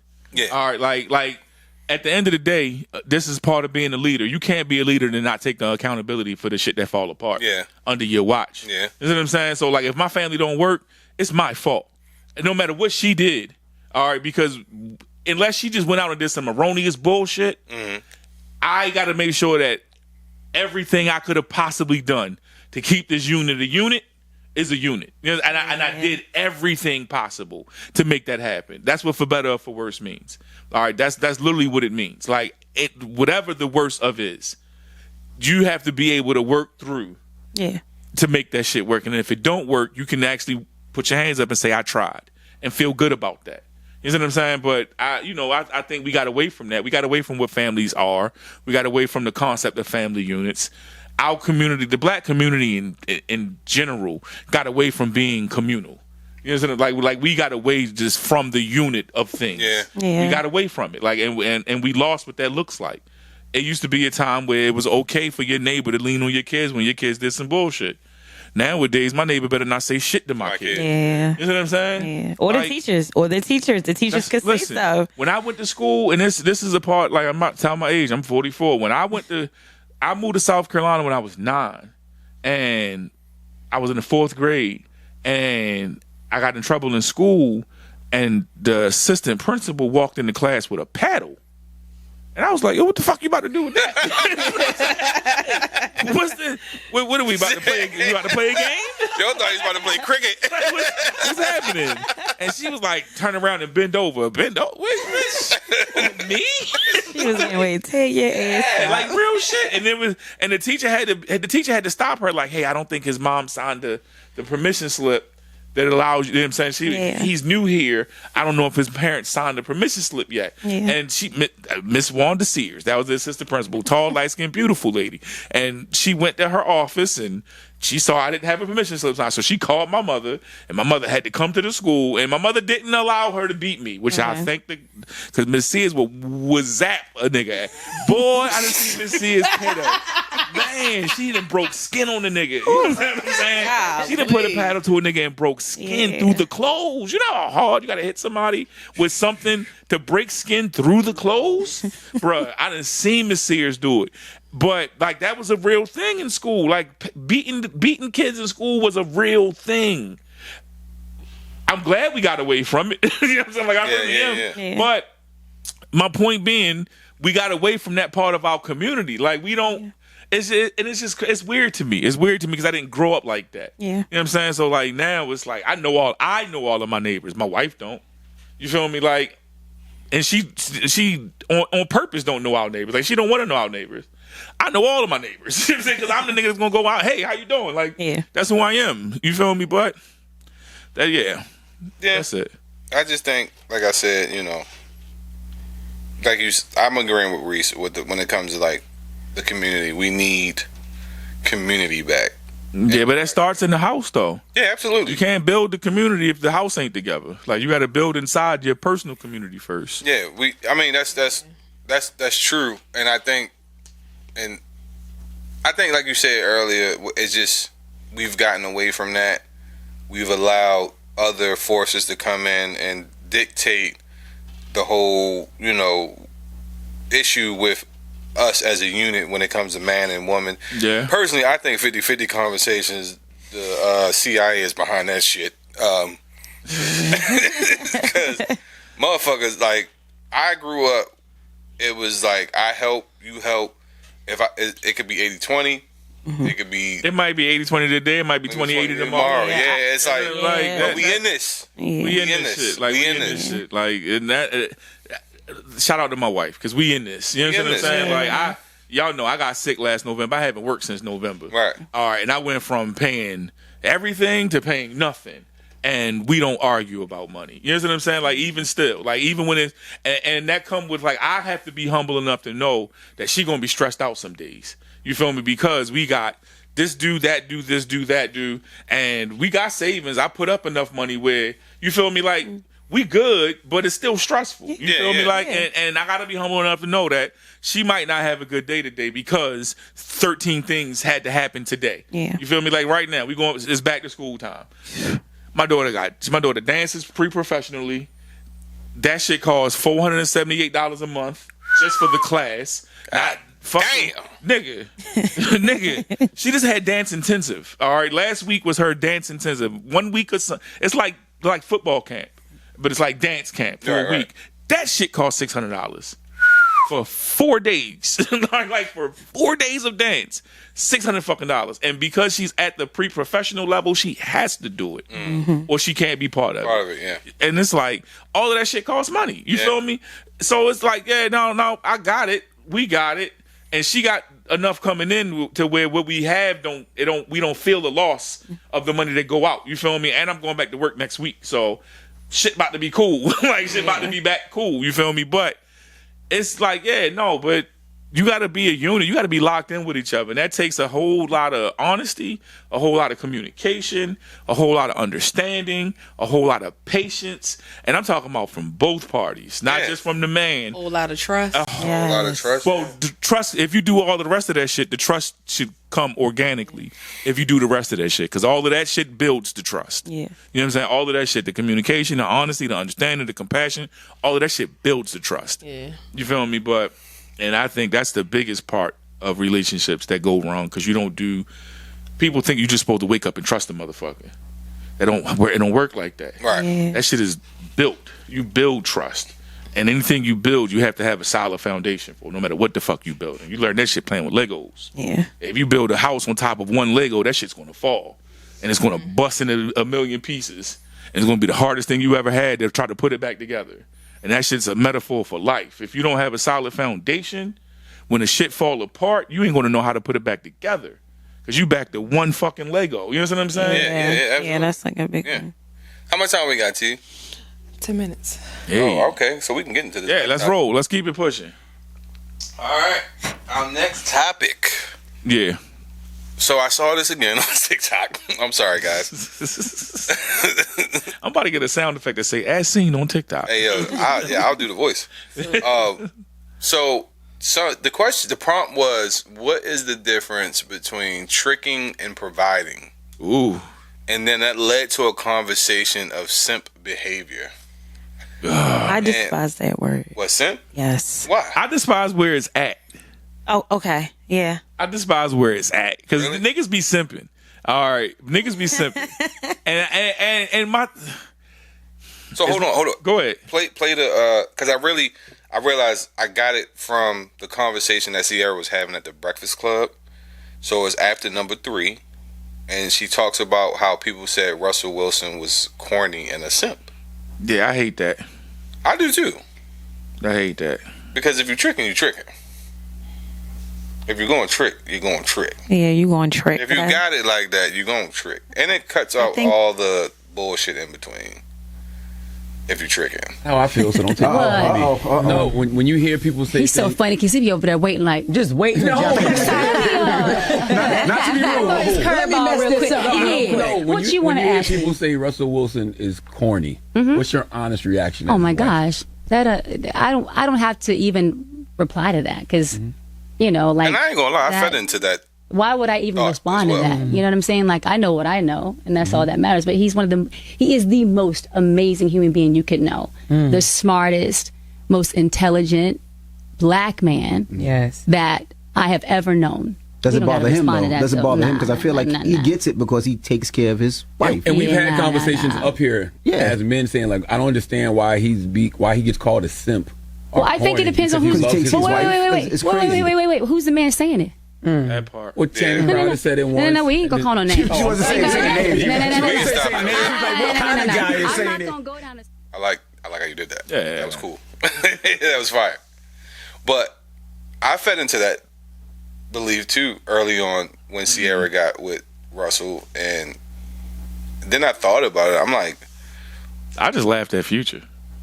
Honestly. Why you say that? He sucks. I didn't mean to cut you off. Go ahead, No, go ahead. Because, like, you ain't take care of that woman, nigga. Like, that be the part with me with niggas. Like, when you a nigga who, like, when you a womanizer, you know you a womanizer. Yeah. You know what I'm saying? Like, I don't give a fuck what you try to present to the world. You know you an ain't shit nigga. When you an ain't shit nigga, you know you ain't shit nigga. You know what I'm saying? Like, you know the type nigga. You know that all you try to do is get some ass. You know that. Right. Like, you wake up on that tip. Right. So it's like when somebody actually, like, realize who you are and then go get better for themselves that has nothing to do with you, shut the fuck up and be quiet. Well, I also, You know what I'm saying? Like, real but shit. I also think too, like, all right, so I've had this conversation with a friend of mine. I ain't gonna put her out there, but You just narrowed it down, though. He ain't put her out there. Just narrowed that shit down. there's nobody here. I can tell you that. I much. got you. And I remember her saying, like, yo, if a good nigga came in my life, I probably wouldn't know what to do with that. And in my mind, I'm like, why?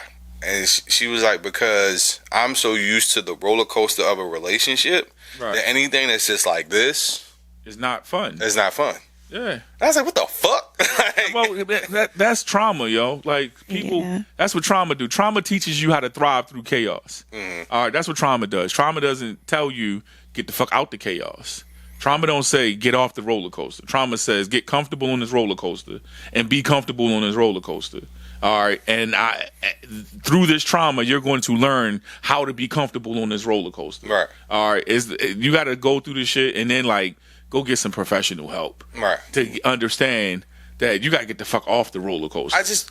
But why do we look at it as simp behavior, though? And that's the reason why I said I don't like that term, because I think the minute that a man shows that he's emotionally evolved, now he's a simp, he doing too much, or he's soft.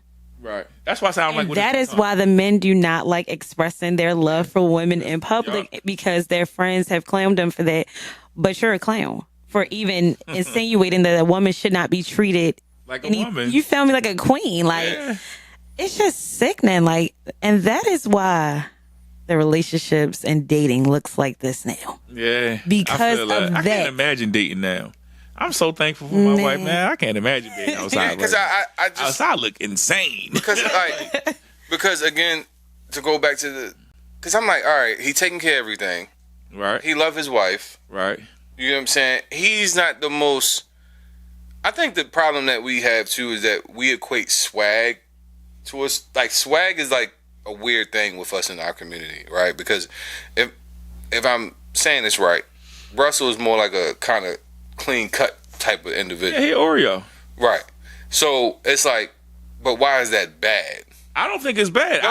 I know you don't think it's bad. I got you. Yeah. I'm just saying, like, when everybody first found out about their relationship, it was just like, oh, he's up and down, whereas though Future just seems like he's more fun to be with. Right. He got swag, he got the chains, he got the money.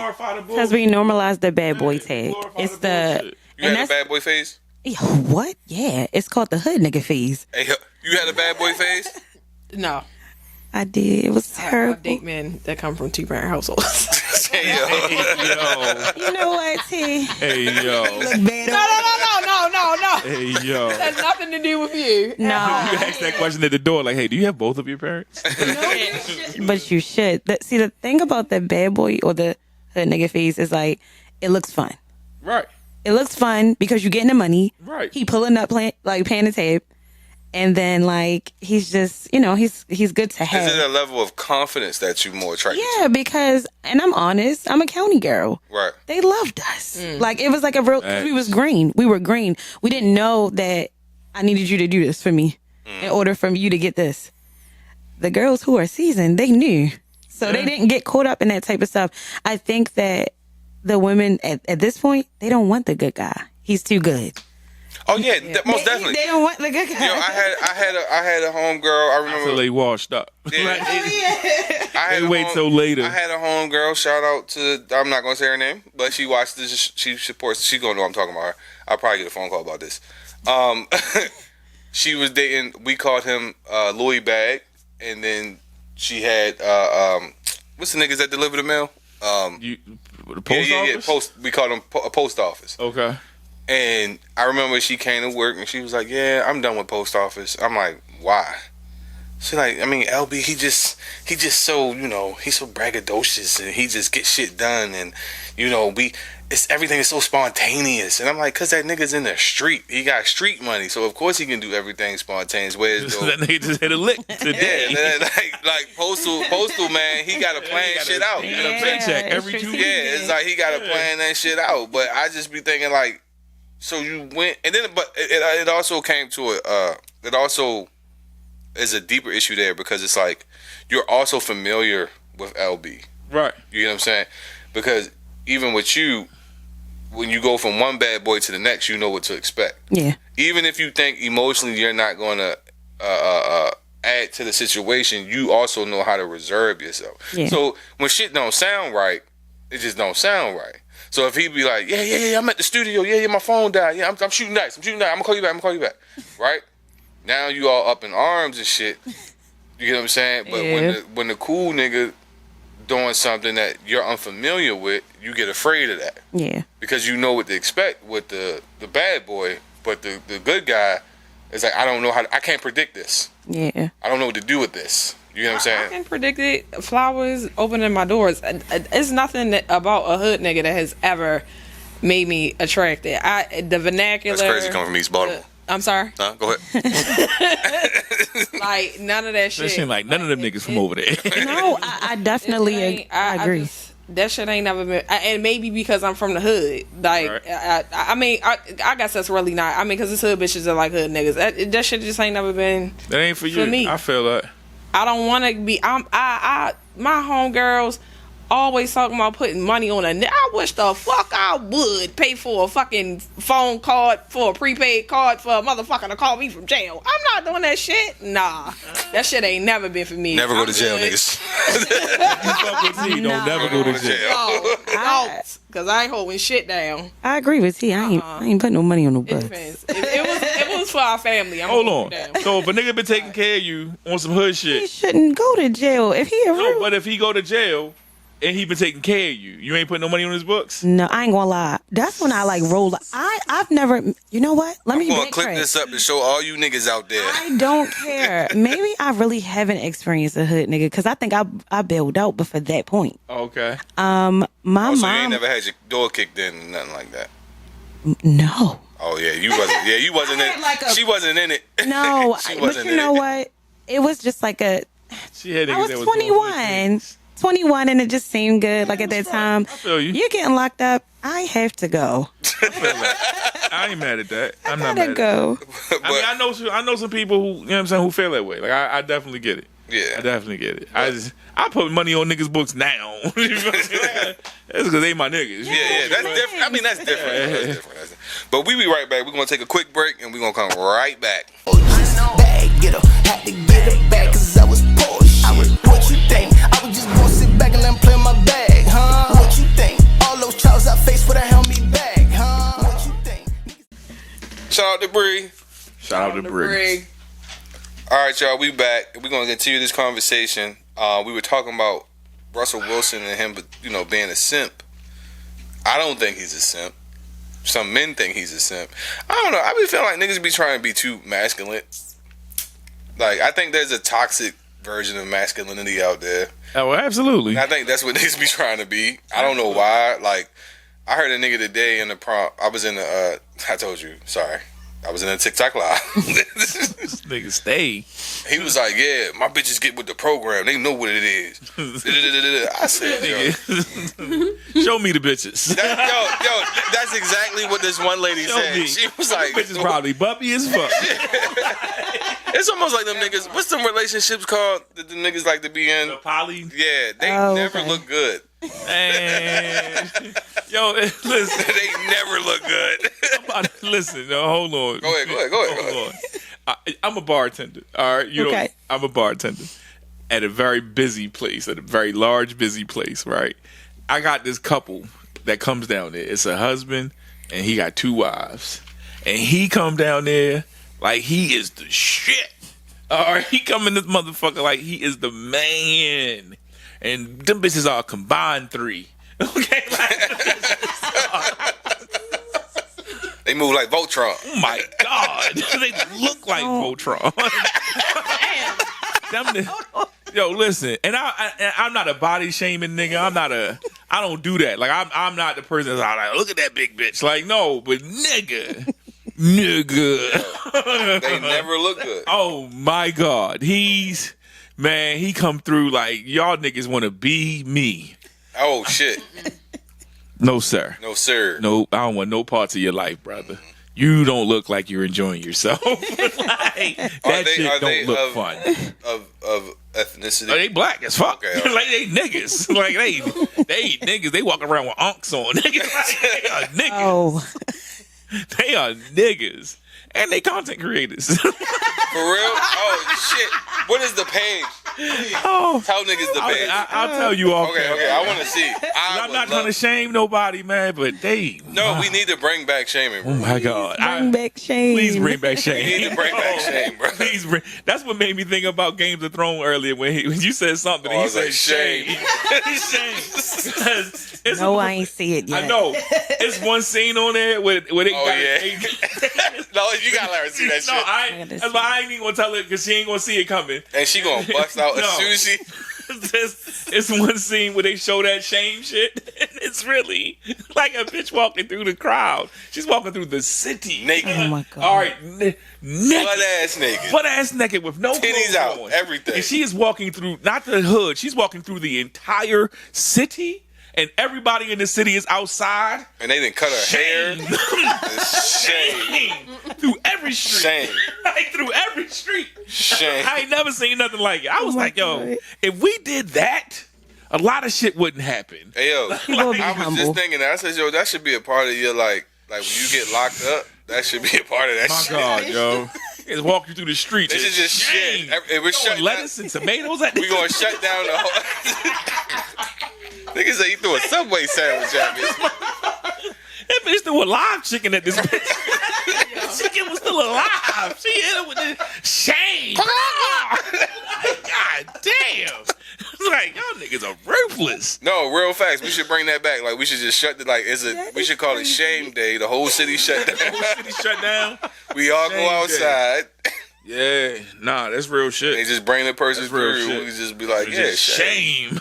That's all they was doing was yelling shame. Like they throwing chickens. They wasn't saying what she did. They wasn't. Nah, they was shame. Like, oh shit. It's like you don't need to know all that. Just know the bitch fucked up. Know she fucked up. Like know the shit she did warranted this. Right. And it did. Like she deserved that shit. You feel me? Like she deserved everything she got. She deserved the chicken. You know what I mean? All of the lettuce. I was like, y'all niggas was barely eating. Y'all throwing food.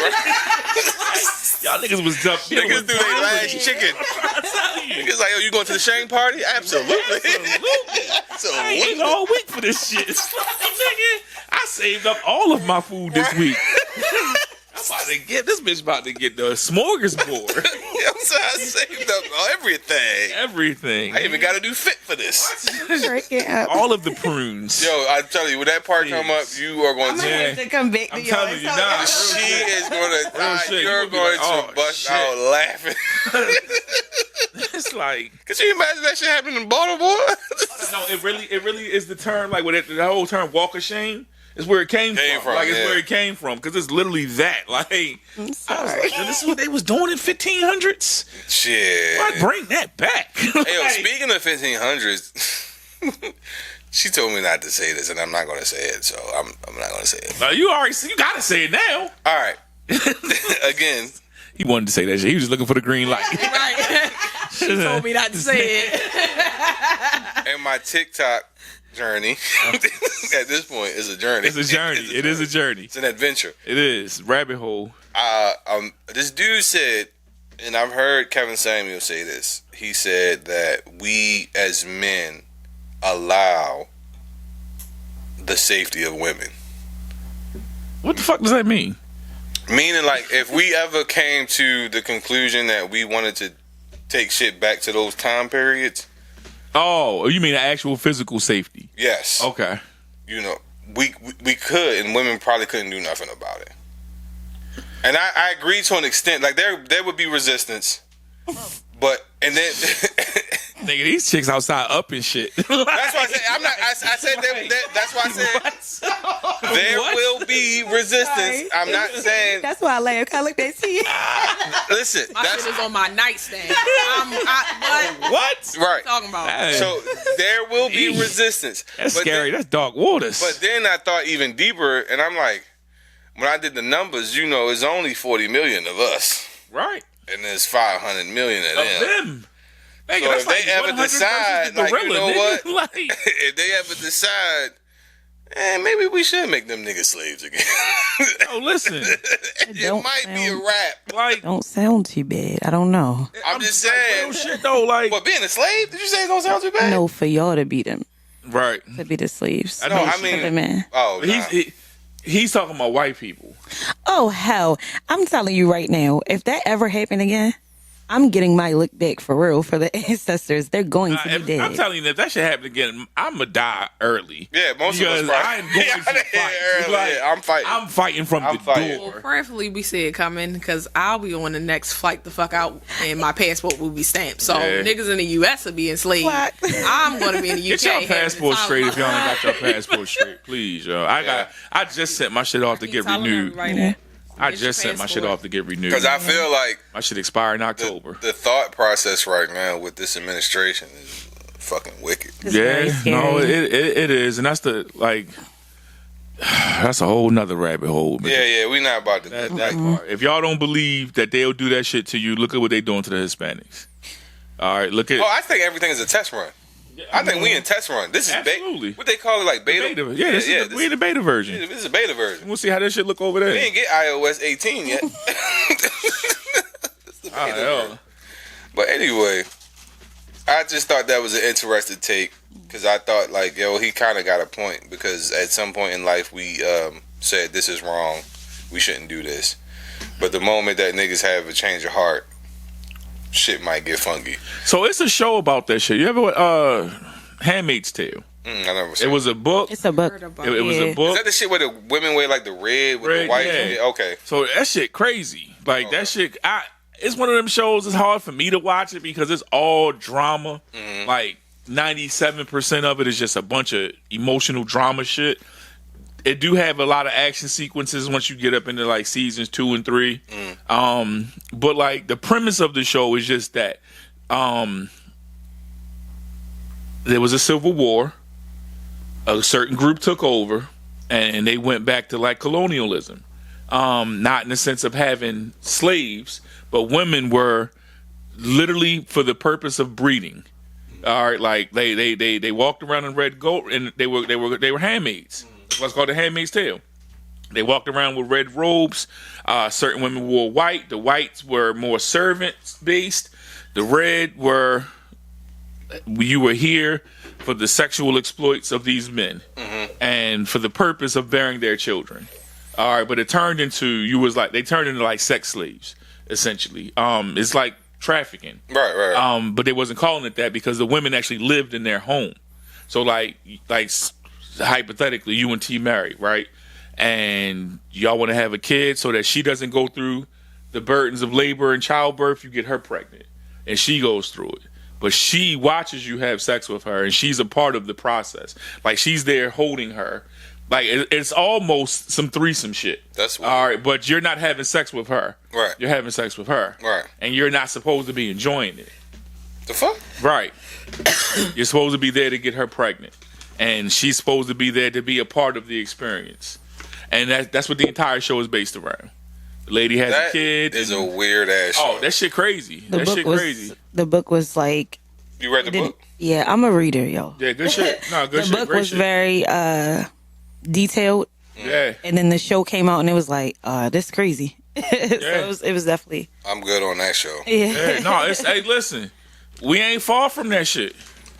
Like we ain't far from that shit. We ain't. That's why I said it's scary. Ain't Like too far from that shit. That shit is scary. that shit is scary mad as fuck. scary. It's just a flip. I don't think it'll happen in our lifetime, but I think they laying the groundwork for that shit. Yeah, You know what I'm saying? Like I don't think. Yeah. That's a whole nother topic. Let's just keep it moving. Cause yeah. But back to that simp shit. But we still talking about. Yeah. We were going. I hate what the simp shit then became. All right, like I don't have a problem with calling a nigga a simp when he really doing some simp shit. Because I know you are a part of that older generation. Hey, I'm older, nigga. I'm 44, nigga. and listen. Age is a beautiful thing because I know a lot of niggas that didn't see it. Didn't get there. Absolutely. I know a nigga that literally got killed after graduation. Facts. Facts. I do too. What was a simp in your time? So I'm gonna like tell you my definition.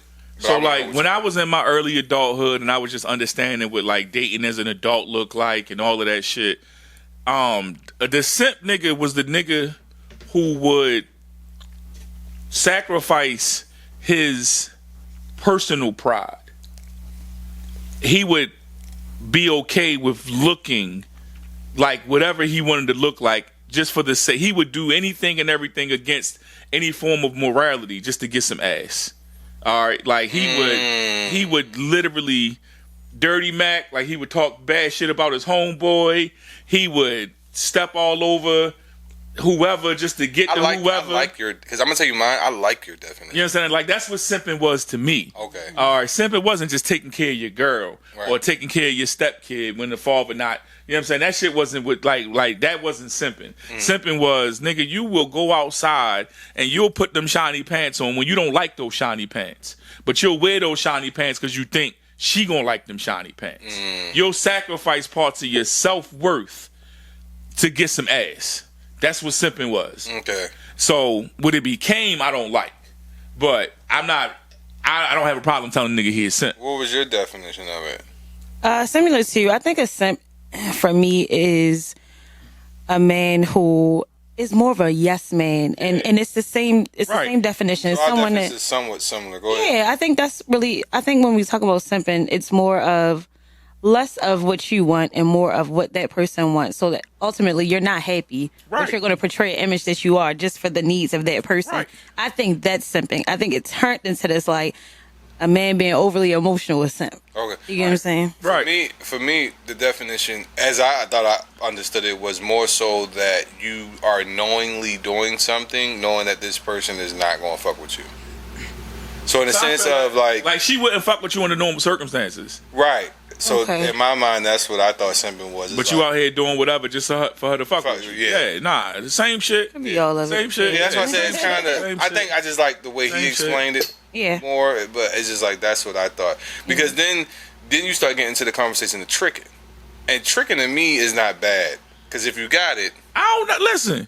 I don't knock nothing nobody do. As long as you ain't hurting nobody else when you do it, and I stand on that shit. So what was your definition of tricking? Yeah, when coming up, what was your definition of tricking? So coming up, tricking was literally. I mean, I about to say it's literally what it is. But what that meant was you was willing to pay for the companionship of another person, regardless of what that looked like, whether it was some ass or whether it was just having somebody to take out with you when you went out. Like you was willing to pay, literally pay. For the companionship of another person. Okay. And it was like, it was a service. It was like you was paying for a service of another person. So for me, tricking is similar to that. But the thing, tricking turns to simping when you try to make the person more than what the situation is. So like you said, I know I'm paying you for services. And I know that. I know you don't really care for me. I know I don't care for you. Right. We're pretty much escaping all the other in between shit. We just getting straight to the point. Right. But the moment I say, hey, I love you, and I want you to be with me, then that turns to simping because it's like she not fucking with you simply because she fuck with you. She fucking with you because you giving. Because you giving her shit. Yeah, no, that's a fair definition. Like, and at that point, you simping because you not you doing something to get a person who to fuck with you. Like you're paying somebody. You're giving her whatever you're giving her. It's money, gifts, clothes, trips, whatever that shit look like. And like she's only doing that. She's only here because you're doing that, and then you're acting like she's here for you. Like she's like you're acting like y'all are building some shit. Yes. You know what I'm saying? When you're not, like, nah, nigga, like just nigga, you tricking and to be a trick. Yeah. Like be a I don't trick. think tricking is simping is worse. I don't think tricking is bad personally. Me neither. But simp, like, cause I was in a live again where niggas was like, yo, I don't trick, I don't pay for shit. I'm like, actually, if you niggas that got it, they trick. I don't care who you are. If you're a millionaire, you're gonna trick. You're gonna go on that Instagram. You're gonna pick the one you want for the day. Hey, I can fly you out to Turks and Caicos. Come on out here. Do what you gotta do, and then send her ass back. That's what you're gonna do. If you got it like that, you're gonna do it like that. I don't think that's bad because ultimately we end up paying regardless, whether it be through dates and or, you know, through just paying it straight up. So that's just my opinion of it. But let me ask you See, this. I don't really call that tricking though. Like, What you call it? Like, so I'm looking at it like this. Like, yo, I feel like I want to go to, using your example, I feel like going to Turks and Caicos this weekend. I don't want to go alone. All right, I want somebody who I can have fun with, who I can fuck off, however much I feel like fucking off, and then when we get back to the States, she can go home and I don't have to worry about dealing with her unless I feel like dealing with her. Right. Right? Like, that is tricking, I guess. It just, that don't feel like tricking to me because I'm not. I get it, because you got the money. Right, not, and I just want to have a good time. Yeah, you just want to have a good time. Like, I just really want to just go have a good time. I see what you're saying. And I want somebody to have a good time with me. So that's just like taking my homeboy with me on the trip because I don't feel like going by myself. You feel me? Like I just want to go have a good time and party with a nigga. But no, I'm not gonna take my homeboy because I want to fuck off. So I'm gonna take her. So let me ask the ladies of the pod tonight. Do you fly out to Turks and Caicos? Yes. Do you fly You know out that to laugh? Turks and Caicos? This motherfucking right, nigga. Hey, Yes. I'm a $1 million nigga. I'm a million. T. I'm $150,000 nigga.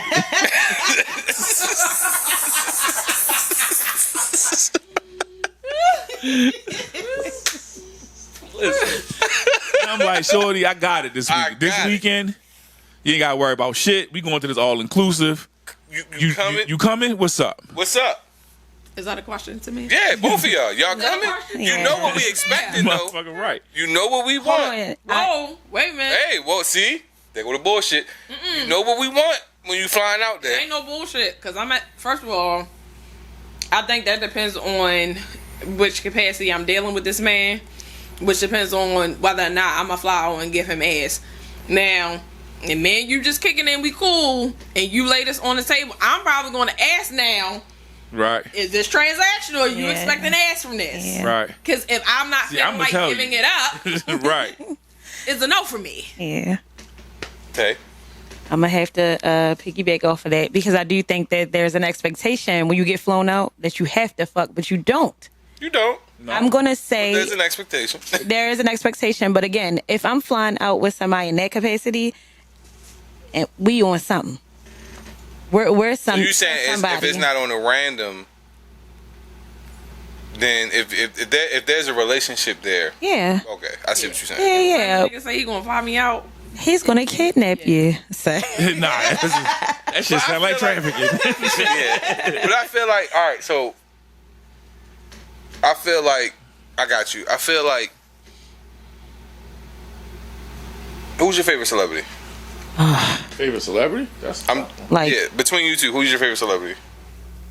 I gotta say the one that won't get me canceled. Who's the one that you dropping them drawers for? Usher. I love Michael Ealy. I love him. Really? I like him, y'all. I'm like, that abusive ass nigga? I mean, he might not be. I don't know if I he's couldn't really. go with my first one because I didn't want to get canceled. What you talking about? Who was your first one? Who's Bleep it. We got to bleep. Who's canceling? Go to the bleep, bro. We can edit it out if you Yeah, want bleep. to. It's Chris Brown, yo. I love him. Nah. You're supposed to give me the signal. Oh, no, that's okay. Yeah, I was gonna say why you had to? Nah, that's why would you okay. get That's canceled? okay. He's up and raw again. Like they're All right, going so off on him let's again. revisit that. Okay. Chris Brown. Who you say? Usher. Usher. DMs. In them. Hey, I want to fly you out, but I want that. I'm doing it. I'm not gonna lie. Yeah, hell yeah, nigga. You just said who's our celebrity crush? Absolutely. Yeah, for the celeb. Right. Yeah, you're right. This is sexual attraction already. That Lauren London hit me, nigga. Where we going? That's your. What? Mine is Kelly Rowland. Kelly Rowland? Yeah. You like aunties. You don't like country? I like Kelly, but Kelly give auntie vibe. It's either Kelly or Coco. Coco. Coco. From Ice-T Coco? No, from Jones? From SWV? yeah, Coco Jones. Oh, okay. Coco Jones. Okay, yeah, that's fair. That's fair. She cool. I'm gonna have to drop. She cool. Kelly cool. What? She stand next to Beyonce, I used to fight niggas over Kelly. Yeah, she stand next to Beyonce, nigga. I thought Tony was the prettiest one from Girlfriends. I literally got into a whole argument with a nigga. I don't agree with you there. I thought it was Lynn. I like Lynn. I was going to say, I love Lynn. Which one was Lynn? Lynn was the mixed one? The free-spirited one. Yeah. Nah. Lynn had Tony. beautiful energy, nigga. Lynn just looked orange on screen, nigga. It was just Lynn for me. Speaking of women, though, why is it that when women date younger? I came across a post. I would tell you to play it, but we got some time restriction. But it was a love basketball wise. I can't remember her name. Sanaa Lathan. Oh, you said basketball wise. You was talking about Jakey? I can't remember her name. I ain't watched that shit. The light skinned one. That got into a fight with her daughter? I don't know. Is it Evelyn? It might be Evelyn. Hold on, I'm gonna show you. Yo, if y'all said that shit, I can't tell you right or wrong. I ain't watched that shit. But she was on. My brain said, She was Love on. and Basketball. Yeah, that's why I was like, Sanaa Lathan. Yo, every time I think about Love and Basketball, nigga, I'm dunking on that bitch. Hey, You may. Evelyn. So it is Evelyn. It's Evelyn. So Evelyn was asked a question about dating younger men and some men she would date. But I also realized, like, why is there no criticism to women who date younger men? Yes, it is. Because I don't see it. I don't see a lot of outrage. Dragging Dran through the mud for dating that little boy that she's dating. I've never seen no outrage. Her and who's that with Aunt? Little baby mother. Jada? No, the older one. She's about 38. Aunt is 22. She had a baby. He don't want to take care of the baby. Oh, he's talking about Anthony Edwards. Yes. I don't know the girlfriend, but I know the situation. Yeah. Right. Nah, they dragging these ladies out here, especially other women. Yeah. Like, they dragging these women out here fucking with these little young boys. Yeah. I mean, as they should, but Stella got her groove back though. yeah, That was a whole movie. But what was the age difference? And Stella? Yeah. it was something. He was crazy. 19. Yeah, he was barely an adult. Hey yo. I was just curious. I never Hold on, I'm thought gonna about Google it. that. How old was Call my mother and Stella? ask her because that's my mother's favorite movie. And my mother be trying to get her groove back. Nah, I'm playing. Stella was Okay, lit. Stella was 40. lit. She was 40. Winston was like 20. They were 17 years apart. Winston was 23. Yeah. Well, Hold on, Drea 40. Michelle and her baby daddy is also 17 years apart. 40 minus 7. I just can't imagine fucking with somebody who could be my child's age. That That part for me. And I have children. My daughter's 22 years old. So at 44, I can't see me fucking with a 22-year-old. I just can't see that. And, like, it knowing that you're the same age as my daughter, it just feels inherently wrong. So I get that. I also think though, I get the whole that side of it as far as fucking with them, but I always ask, is the attraction there? Like, I don't think I'm gonna ever stop being attracted to women in their 20s, but like you said, there's no, we have nothing in common. What the fuck are we talking about? You know what I'm saying? Like, there's nothing there. Like, I might find you attractive, but I probably won't pursue you.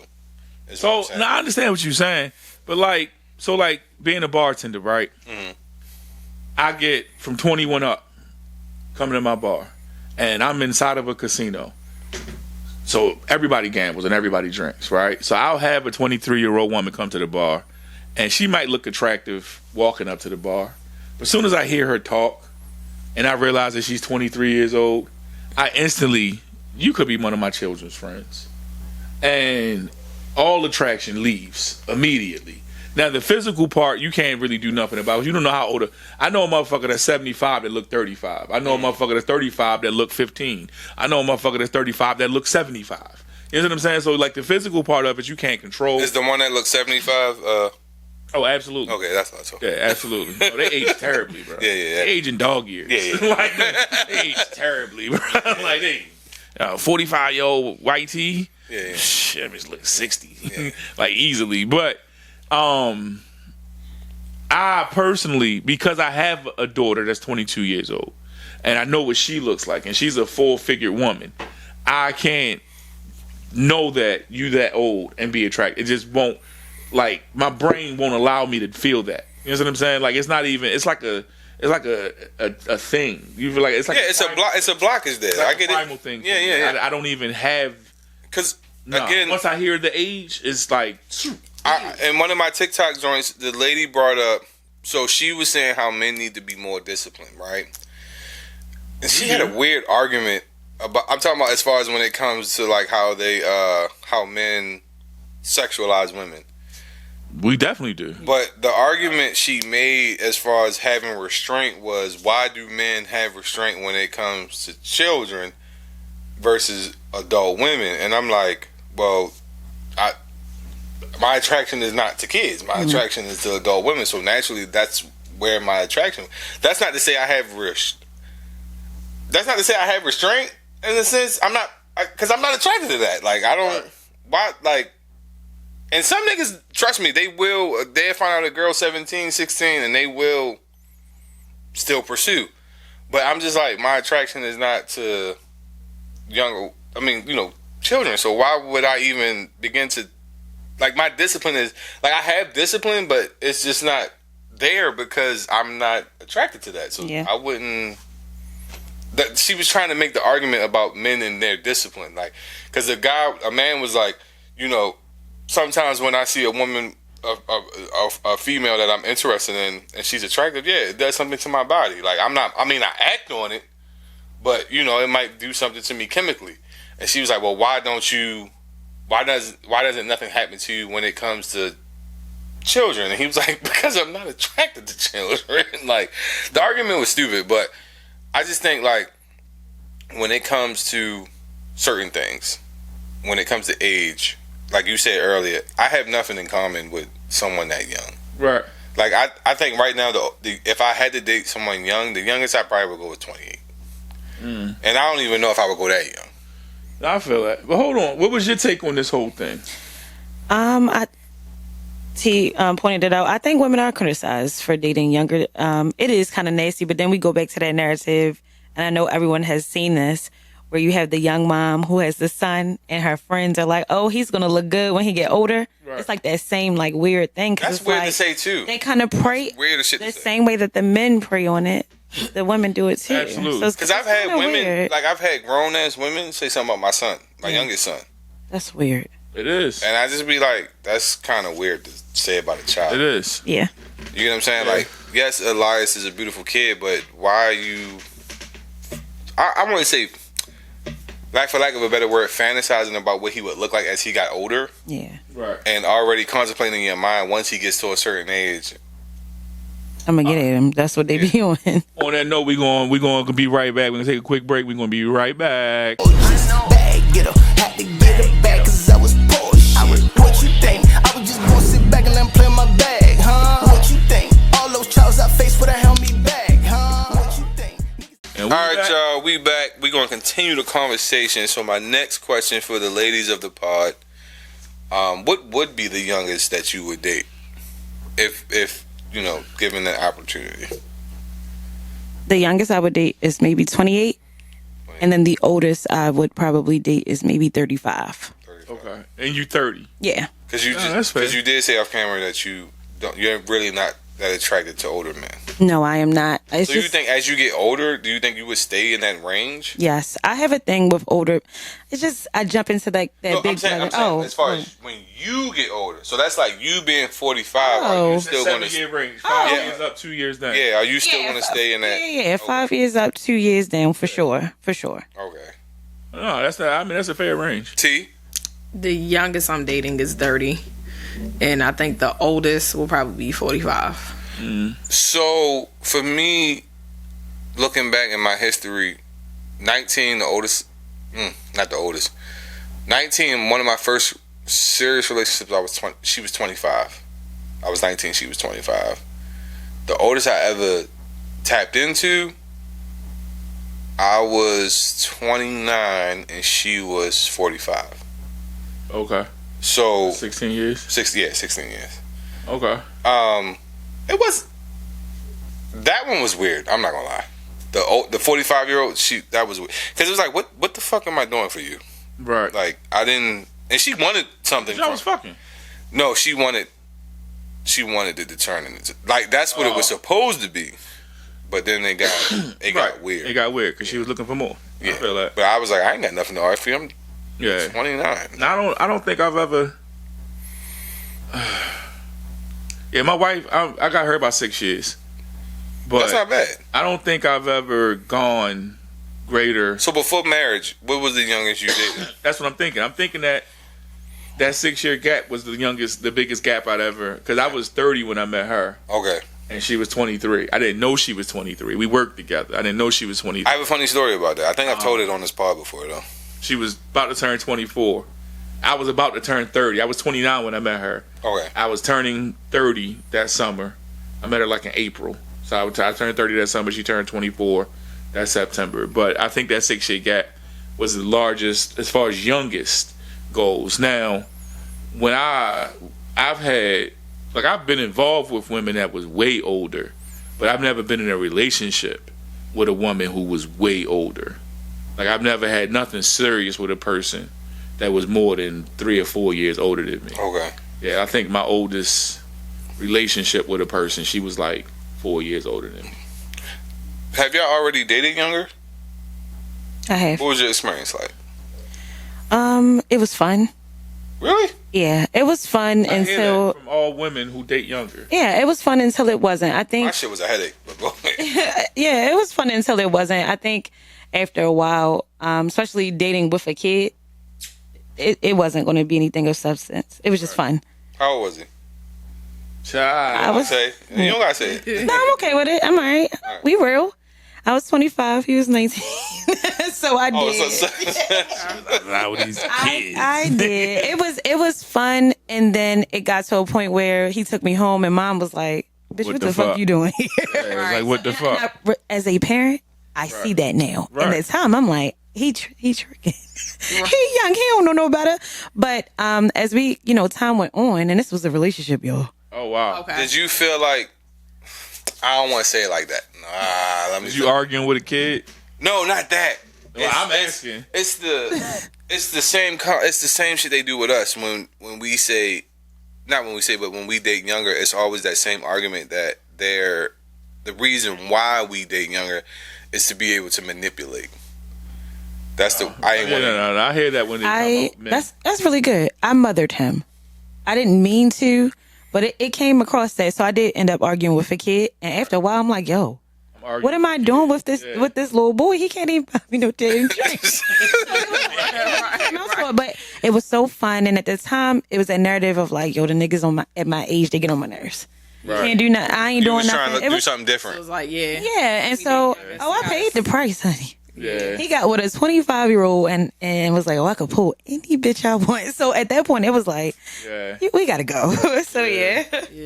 Nah, that's definitely an ego boost. Yeah. At 19, For sure. 19, nigga, I'm no feeling like the question. man when I walk. Hey, yo. What? When I was dealing with the 24-year-old, when I was 19, and I was serious about it.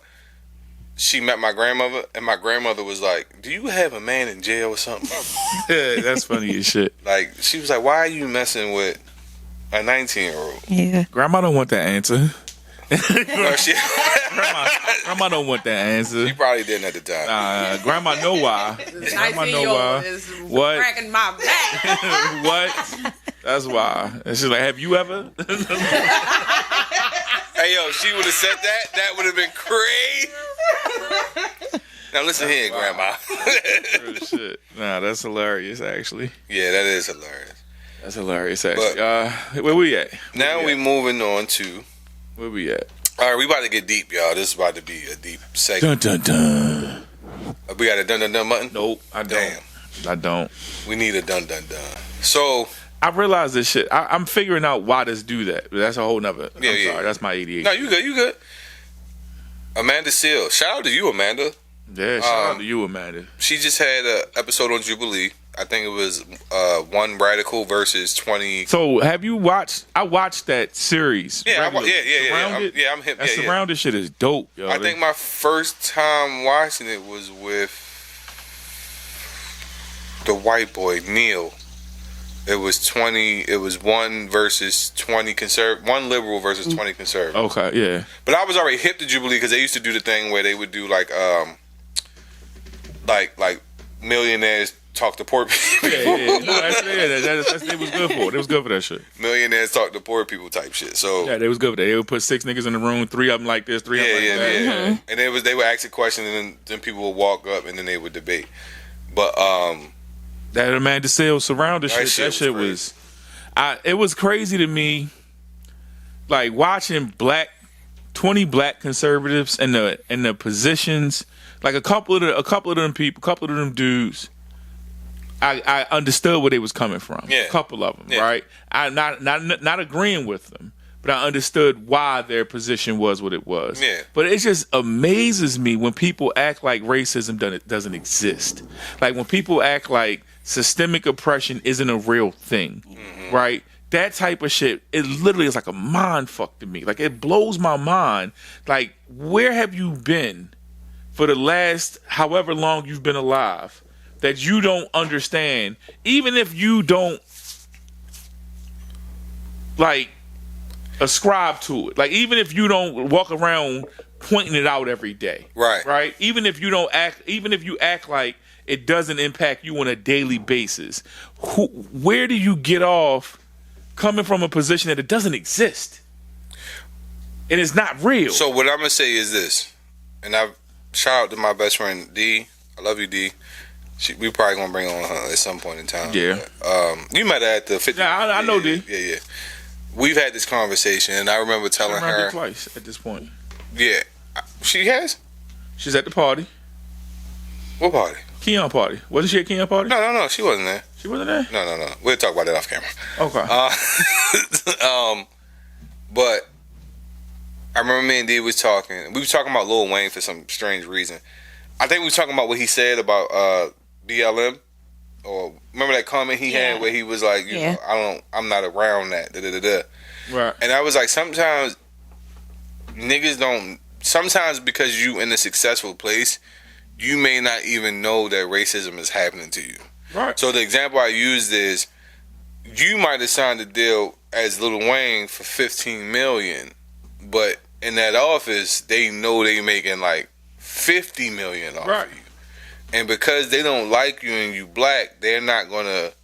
You know what I'm saying? Nah, you don't see that. You don't see the disparity. Like exactly. You don't because you had a success. Yeah. The 15 million is enough. Right. So you don't see the disparity. You don't see the fit that they gave you the 15, but you was worth the 55. You know what I'm saying? Like you don't see that part. Right. So like you don't see the system behind that part to even recognize the systemic oppression in that part. And like I feel like I hate when people. And I'm not talking about Shaw's situation, but I hate when people use Lil Wayne specifically as an example, because that nigga was a millionaire at 13 years old. Absolutely. You know what I'm saying? So like his story isn't the typical story. Right. His position and his purview isn't atypical. You know what I'm saying? No, so that was my point. My point was being like, you don't know if racism is happening to you because. Right. Go ahead. Let me chime in real quick, Go ahead. and this might go left. We all about left here. Two things could be true at once. Yeah. We Lil always Wayne say that. was a millionaire at 13, Facts.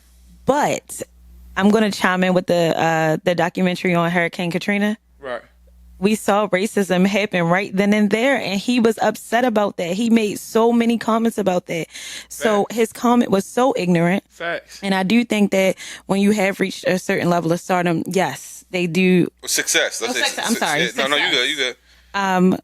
That shit is oblivious. Yeah. But when that shit happened to his city and his people, and these were black people who were just discarded, you can't make fucking comments like that. Yeah. It's ignorant as shit. Those comments come before or after Katrina? That was after Katrina. That was way after Katrina. Because that BLM wasn't even is a like- thing quite That yet, was like right? 2018, 2019. Yeah, so we got to be careful. I'm going to come in. Shout out to Amanda. I know that she rubs people the wrong way. She should. She stood her ground, and I think love that shit. Me too. yeah, a black love that shit. I conservative. think the only reason why Amanda rubs people the wrong way, I think she's one of those type of people that just don't know when to. Dial it back. I can. Yeah, so like earlier, like, and I said I'm the same way. Like I've been that person. Right. Where it's like y'all could be talking about sports, and then I'm sitting here trying to talk about the disparities and racism in sports, and it's like you niggas was just trying to talk about sports, and I'm just like, nah, and Kobe Bryant, Nah, I feel the you. black man, and it's like, nigga, we wasn't trying to hear all that. We was just trying to talk about sports. So it's And like, then sometimes it ain't what you say, it's how you say it too. yeah. Yeah, You know I what I'm saying? respect So, it. and I get all of that, but I appreciate her being able to sit in a circle of 20 motherfuckers who Ignorant who motherfuckers. vehemently feel different. Like these motherfuckers they don't just disagree. They feel extremely They different. stand on it, and a black conservative's view is more dangerous than a white anything. racist. Than anything. Because at the end of the day, you know what's going on. Yeah. And you're choosing to be fucking ignorant to Right. that. And that's my problem. That's and not to say that a white racist isn't, but you know this is your people, Yeah. right. and you're being ignorant, and that's right. So that's crazy. the problem I have in its totality, because it's like I kind of go back to that. I go back to that episode a lot with the whole choice thing, Uh-huh. because I battle with myself because I understand the domino effect, and that's the shit that blow me. It's like people will sit here and give you fact, like this happened in 1946, right? Right. But this affected you, me, her, the next generation, the next generation, the next generation. Right. But you'll sit here and say, nah, like I got it, I did it, So why can't you and I remember get over it? right, and I remember being in another chat, and I remember like, damn, when Yo was talking, and I was like, damn, I sound like him. When it came to that whole option, Yeah. and I was like, To bro, give you context, we had a debate on the pod a couple episodes ago, like 10 so episodes ago, about having the choice to deal with like my question. Oh, I got it. Go My ahead. question was, why do black men still play a game that they know they lose at? talking about the drug game. Drug game. Right. And then their argument was that, Some of these niggas don't got no choice. and my argument was, Everybody got a choice.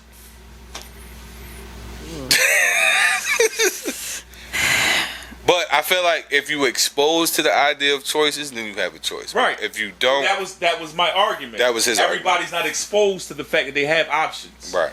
Some people live inside of that That 4 bubble. block Yeah, radius. for sure. They've never seen nothing outside of that. I was arguing with them, but then after I really sat and thought about it, and thought about the people who were participating, like again, my uncles, for example, he worked, he found out that somebody that worked and had the same position him, who was white, was making more money than him.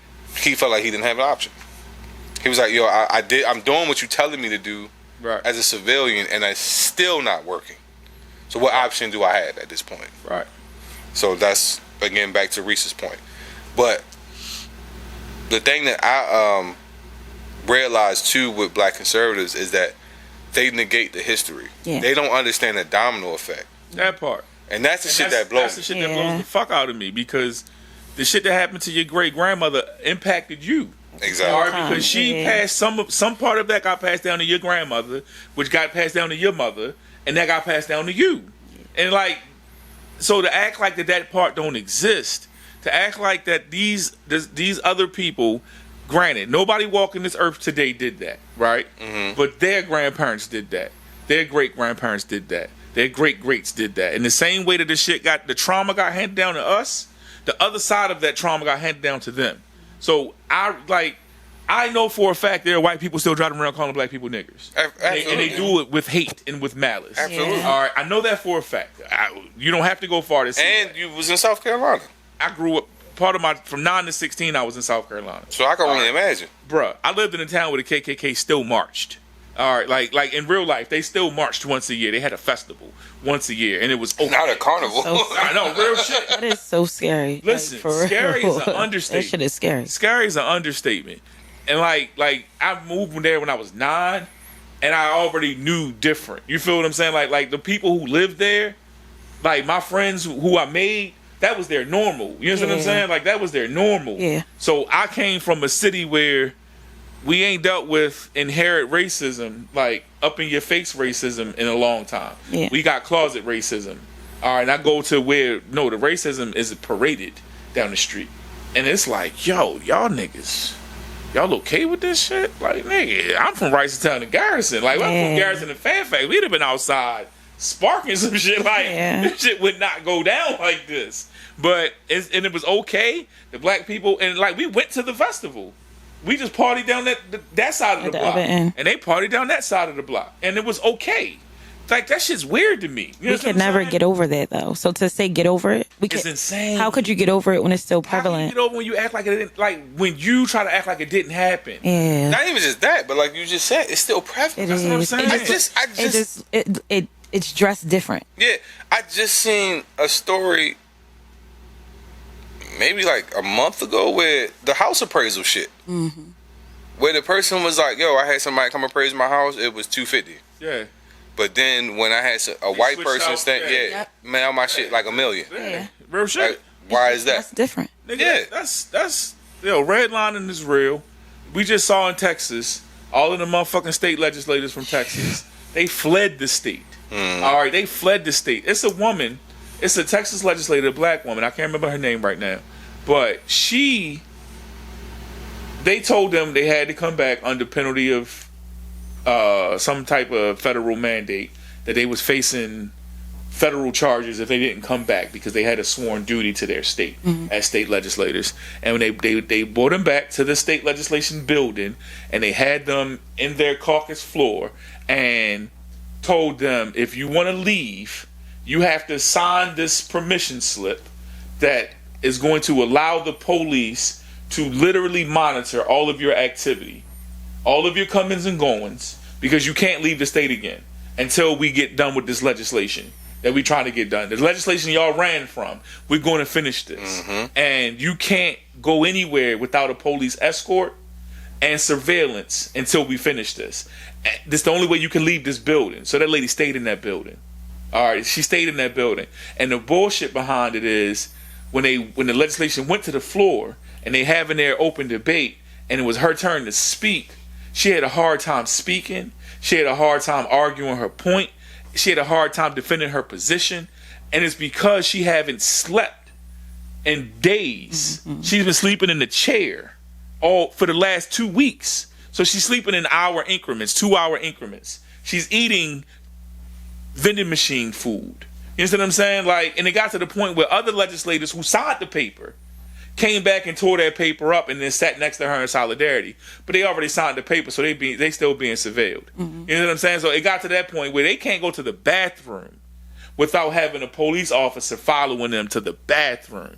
Like, that's the bullshit. Come on, yo. So prevalent. So it's like you said, it's countless examples of the shit. Right. And then they act like it don't exist. Yeah, this Very is like hard. It's insane. Y'all, I am the only black girl at my job.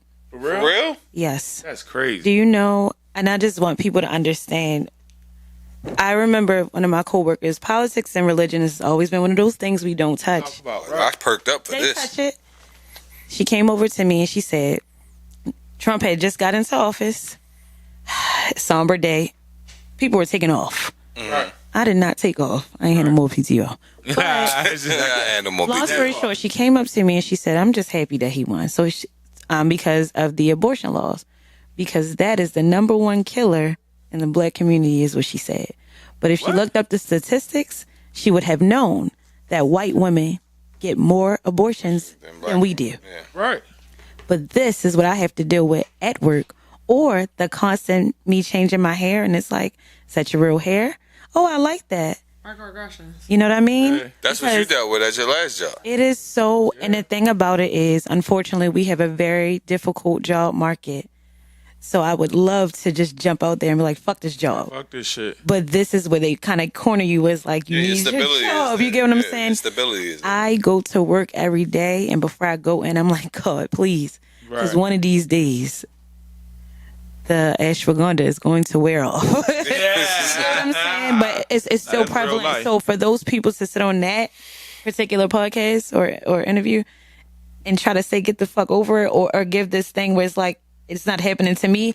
I hate that. Yeah, I hate that with because it doesn't matter, because when it happens to me, it happens to you. But I also think so too, it's like, and I'm gonna end it here. Yeah. So we can go into the next topic.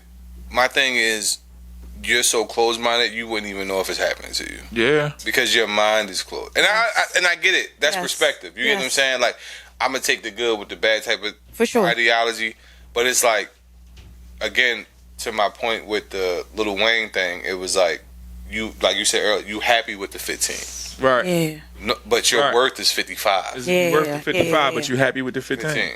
You don't even know the 55 exists. Exactly. Yeah. You know what I'm saying? Because the system made it so that you never aware of it. There it is. You feel me? And like that's systemic oppression. That's systemic racism in itself. Yeah. Like even on that high of a level. You know what I'm saying? Like, and then that's he's a one-off example. Yeah. You take that and you dumb it down to the smallest example. Yeah. And that shit is embedded in every system. Every system. Every system. Every system. You know what I'm saying? Like all the way down to the educational system. It's embedded in every fucking system. And so for you to act like that shit don't exist, and that's the problem I had with that Amanda Seales shit. Like, this is why I appreciated a couple of the panelists, because a few of them gentlemen. Only one that felt like it was the one from New Orleans. That was the only one I felt like who was trying to really grasp. Oh yeah. Well, no, it was another one too though. It was him. I forget. I actually with the mustache. The thing with the mustache. Yeah. They was on some like, no. I know that this shit exists. It's just I look at and their views were tailored to one aspect of things. You know what I'm saying? Which is understand, because everything is about personal impact. So I get those points.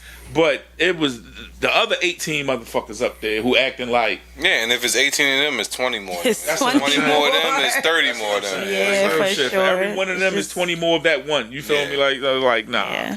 Nah, but shout out to Amanda Seales, for sitting there. Like, and I fuck with how she actually was calling it out. Yes. And she actually was like, I can't, like, this is, at one point in time, I thought she was right. I thought she was right about the acting shit, because one nigga started talking like MLK. Yeah. Martin Luther King and shit. I was like, are y'all niggas acting? Yeah, I was like, maybe she right about this. Yeah, like, I like that shit. But this is our last topic for the night. And I came across, again, TikTok. It was a person talking. I'm sorry, that shit just be funny to me every time you say it. Yeah, but I thought it was an interesting idea, like thought process. And she was saying that how like you're not successful until people hate you. That could be friends or people from outside of the circle looking in. So I wonder, because I kind of agree with that. I understand that. So you don't know, Tay, but I got life rules. I got life rules. I teach my children shit I live by, and one of them rules is everybody want to see you do good till you doing better than them. All right, Jadakiss said that. Everybody want to see you doing good until you doing better than them, and then once you doing better than them, that's where others should say. And Jay-Z said it even better. A it like, B it like. We don't vibe no more because we don't see it like. See it like. All right, like she been saying it for years, even on a week ago. Right, real shit, and but in that same song, it ain't personal. That was a song with him and R. Kelly. Yeah. The intro to that song, he broke it down in a way that I felt was real digestible. When between two people, you don't see a motherfucker true colors until you both got money. All right, because if we both broke, there's no restraining relationship. We both broke. Yeah. If I got it and you don't, then you need me, or vice versa. Yeah. All right, and until a motherfucker don't need another person, and they can just be who they truly are, that's when you'll see a person's true character and true colors and intentions. And that shit goes back to, I don't think it gotta be you're not successful till a motherfucker hates you. All right, like that take is a hard take, and that's a hard thing for me to get on board with. But I don't measure success. I don't measure my success. My success isn't based on anybody else's perspective of it. All right, my success is measured. I have my own checklist. Right. And my success is measured by. I don't measure my success based on anyone else's perception of my success. Right. That's just me personally, though. Let me ask you this, because I know we've previously talked about you potentially starting like certain new things that you wanted to start. Is that what potentially stopped you because you were scared of what people would say? Yeah, I'm honest. I'm a towards folks. We care about people's perceptions. We care about how this shit is going to look. That has unfortunately stopped me in different aspects of my life, but I also had to learn it doesn't matter. When you're a creative, you put that shit out there. Period. And you have to do it for your own enjoyment versus perception. Somebody's going to love it. Someone's going to hate it. So to piggyback off of that, I think perception should be taken out of that if you want to be successful. Absolutely. So I do, but I'm going to stop though. I'm going to put that shit out there. Right. You should. Like, that's one thing I think I like about this group is that we all have a certain level of belief in what we're doing. You know what I'm saying? And me personally, big facts. As emotional as I am, at the end of the day, I want everybody to be successful. Yeah. That's just ultimately what I want. I've always been that person. Even with you, remember when we talked, I was like, yo, whatever you need, tell me. I got you. Whatever I've learned, I will share. You know what I'm saying? Because I'm not a gatekeeper. I hate gatekeeping. I understand gatekeeping, but I'll never understand gatekeeping. I understand gatekeeping because I know, because niggas be on bullshit. I get that, but that's why people be giving access to the information. And I agree with that too, because at the same time, it's just like I remember a nigga hit me before. He was like, "Yo, I want to come to the park." I'm like, "What we gonna talk about?" Right. You don't do nothing. Right. Like, so, but I don't think that's gatekeeping though. Just because I won't let a nigga come on a part with me, I don't think that's gatekeeping. Gatekeeping would be me not telling you what you need to do to be successful at partying. I get what you're saying. Okay. Like, it's not. I don't have to bring you into what I do to give you access to the experience of it. All right, because this shit didn't start with me. I didn't go outside and create a brand new wheel. You know what I'm saying? Like, I didn't go make something that's never been made before. Right. I learned something and I took whatever know-how I had from whatever I experienced, and then I crafted it to fit me and my creativity to what was already there, and then I put it back out to the world. All right, I have a degree in chemistry. This world is made up of 106 natural elements with 33 man-made elements. All right, nothing is new under the sun. Nothing is brand new under the sun. All right, everything that's made is made from some shit that's been here since the Earth been the Earth. Right? Since the Earth been. No, real shit. No, I just like that. I just like the Earth been the Earth. Yeah. Everything that's here has been here. We just find new ways to use it and manipulate it to fit our to fit our needs and wants. Right? So if you come to me saying, yo, I see you doing X, A, B, and C, can I come do it with you? Now, based on my personal experience with you, I might be like, yeah, come on and fuck with me. And I can fuck with you. Or I could be like, well, nah, you can't come over here and sit with me, but let me tell you how you can do this yourself. All right, let me give you everything I got. Let me show you how I got here so that you can go. I'm going to tell you what microphone to get. I'm going to tell you what camera to get. I'm going to tell you what lights to get. These are my suggestions. You don't got to follow them, but this is what I think you need, and this is how you set this up. If you need help with topics, this is where you can go to get those help. You know what I'm saying? That I don't have to bring you into my shit, because at that point you become a liability. Yeah. I don't have to make you a liability for me to give you the access to the information. Right. Because that's what gatekeeping is to me. Oh, shit. We got 30 seconds. Oh, shit. Yeah. Hey, let's wrap this shit. At the end of the day, Tay, do what you got to do. You can do it. And we are here to support you. Absolutely. I told you I want to fuck with you on the music shit. Real shit. Yes. But as always, like, follow, and subscribe. And if you're feeling frisky, go ahead and comment. Let's go, baby. See y'all next week. Bag getter, had to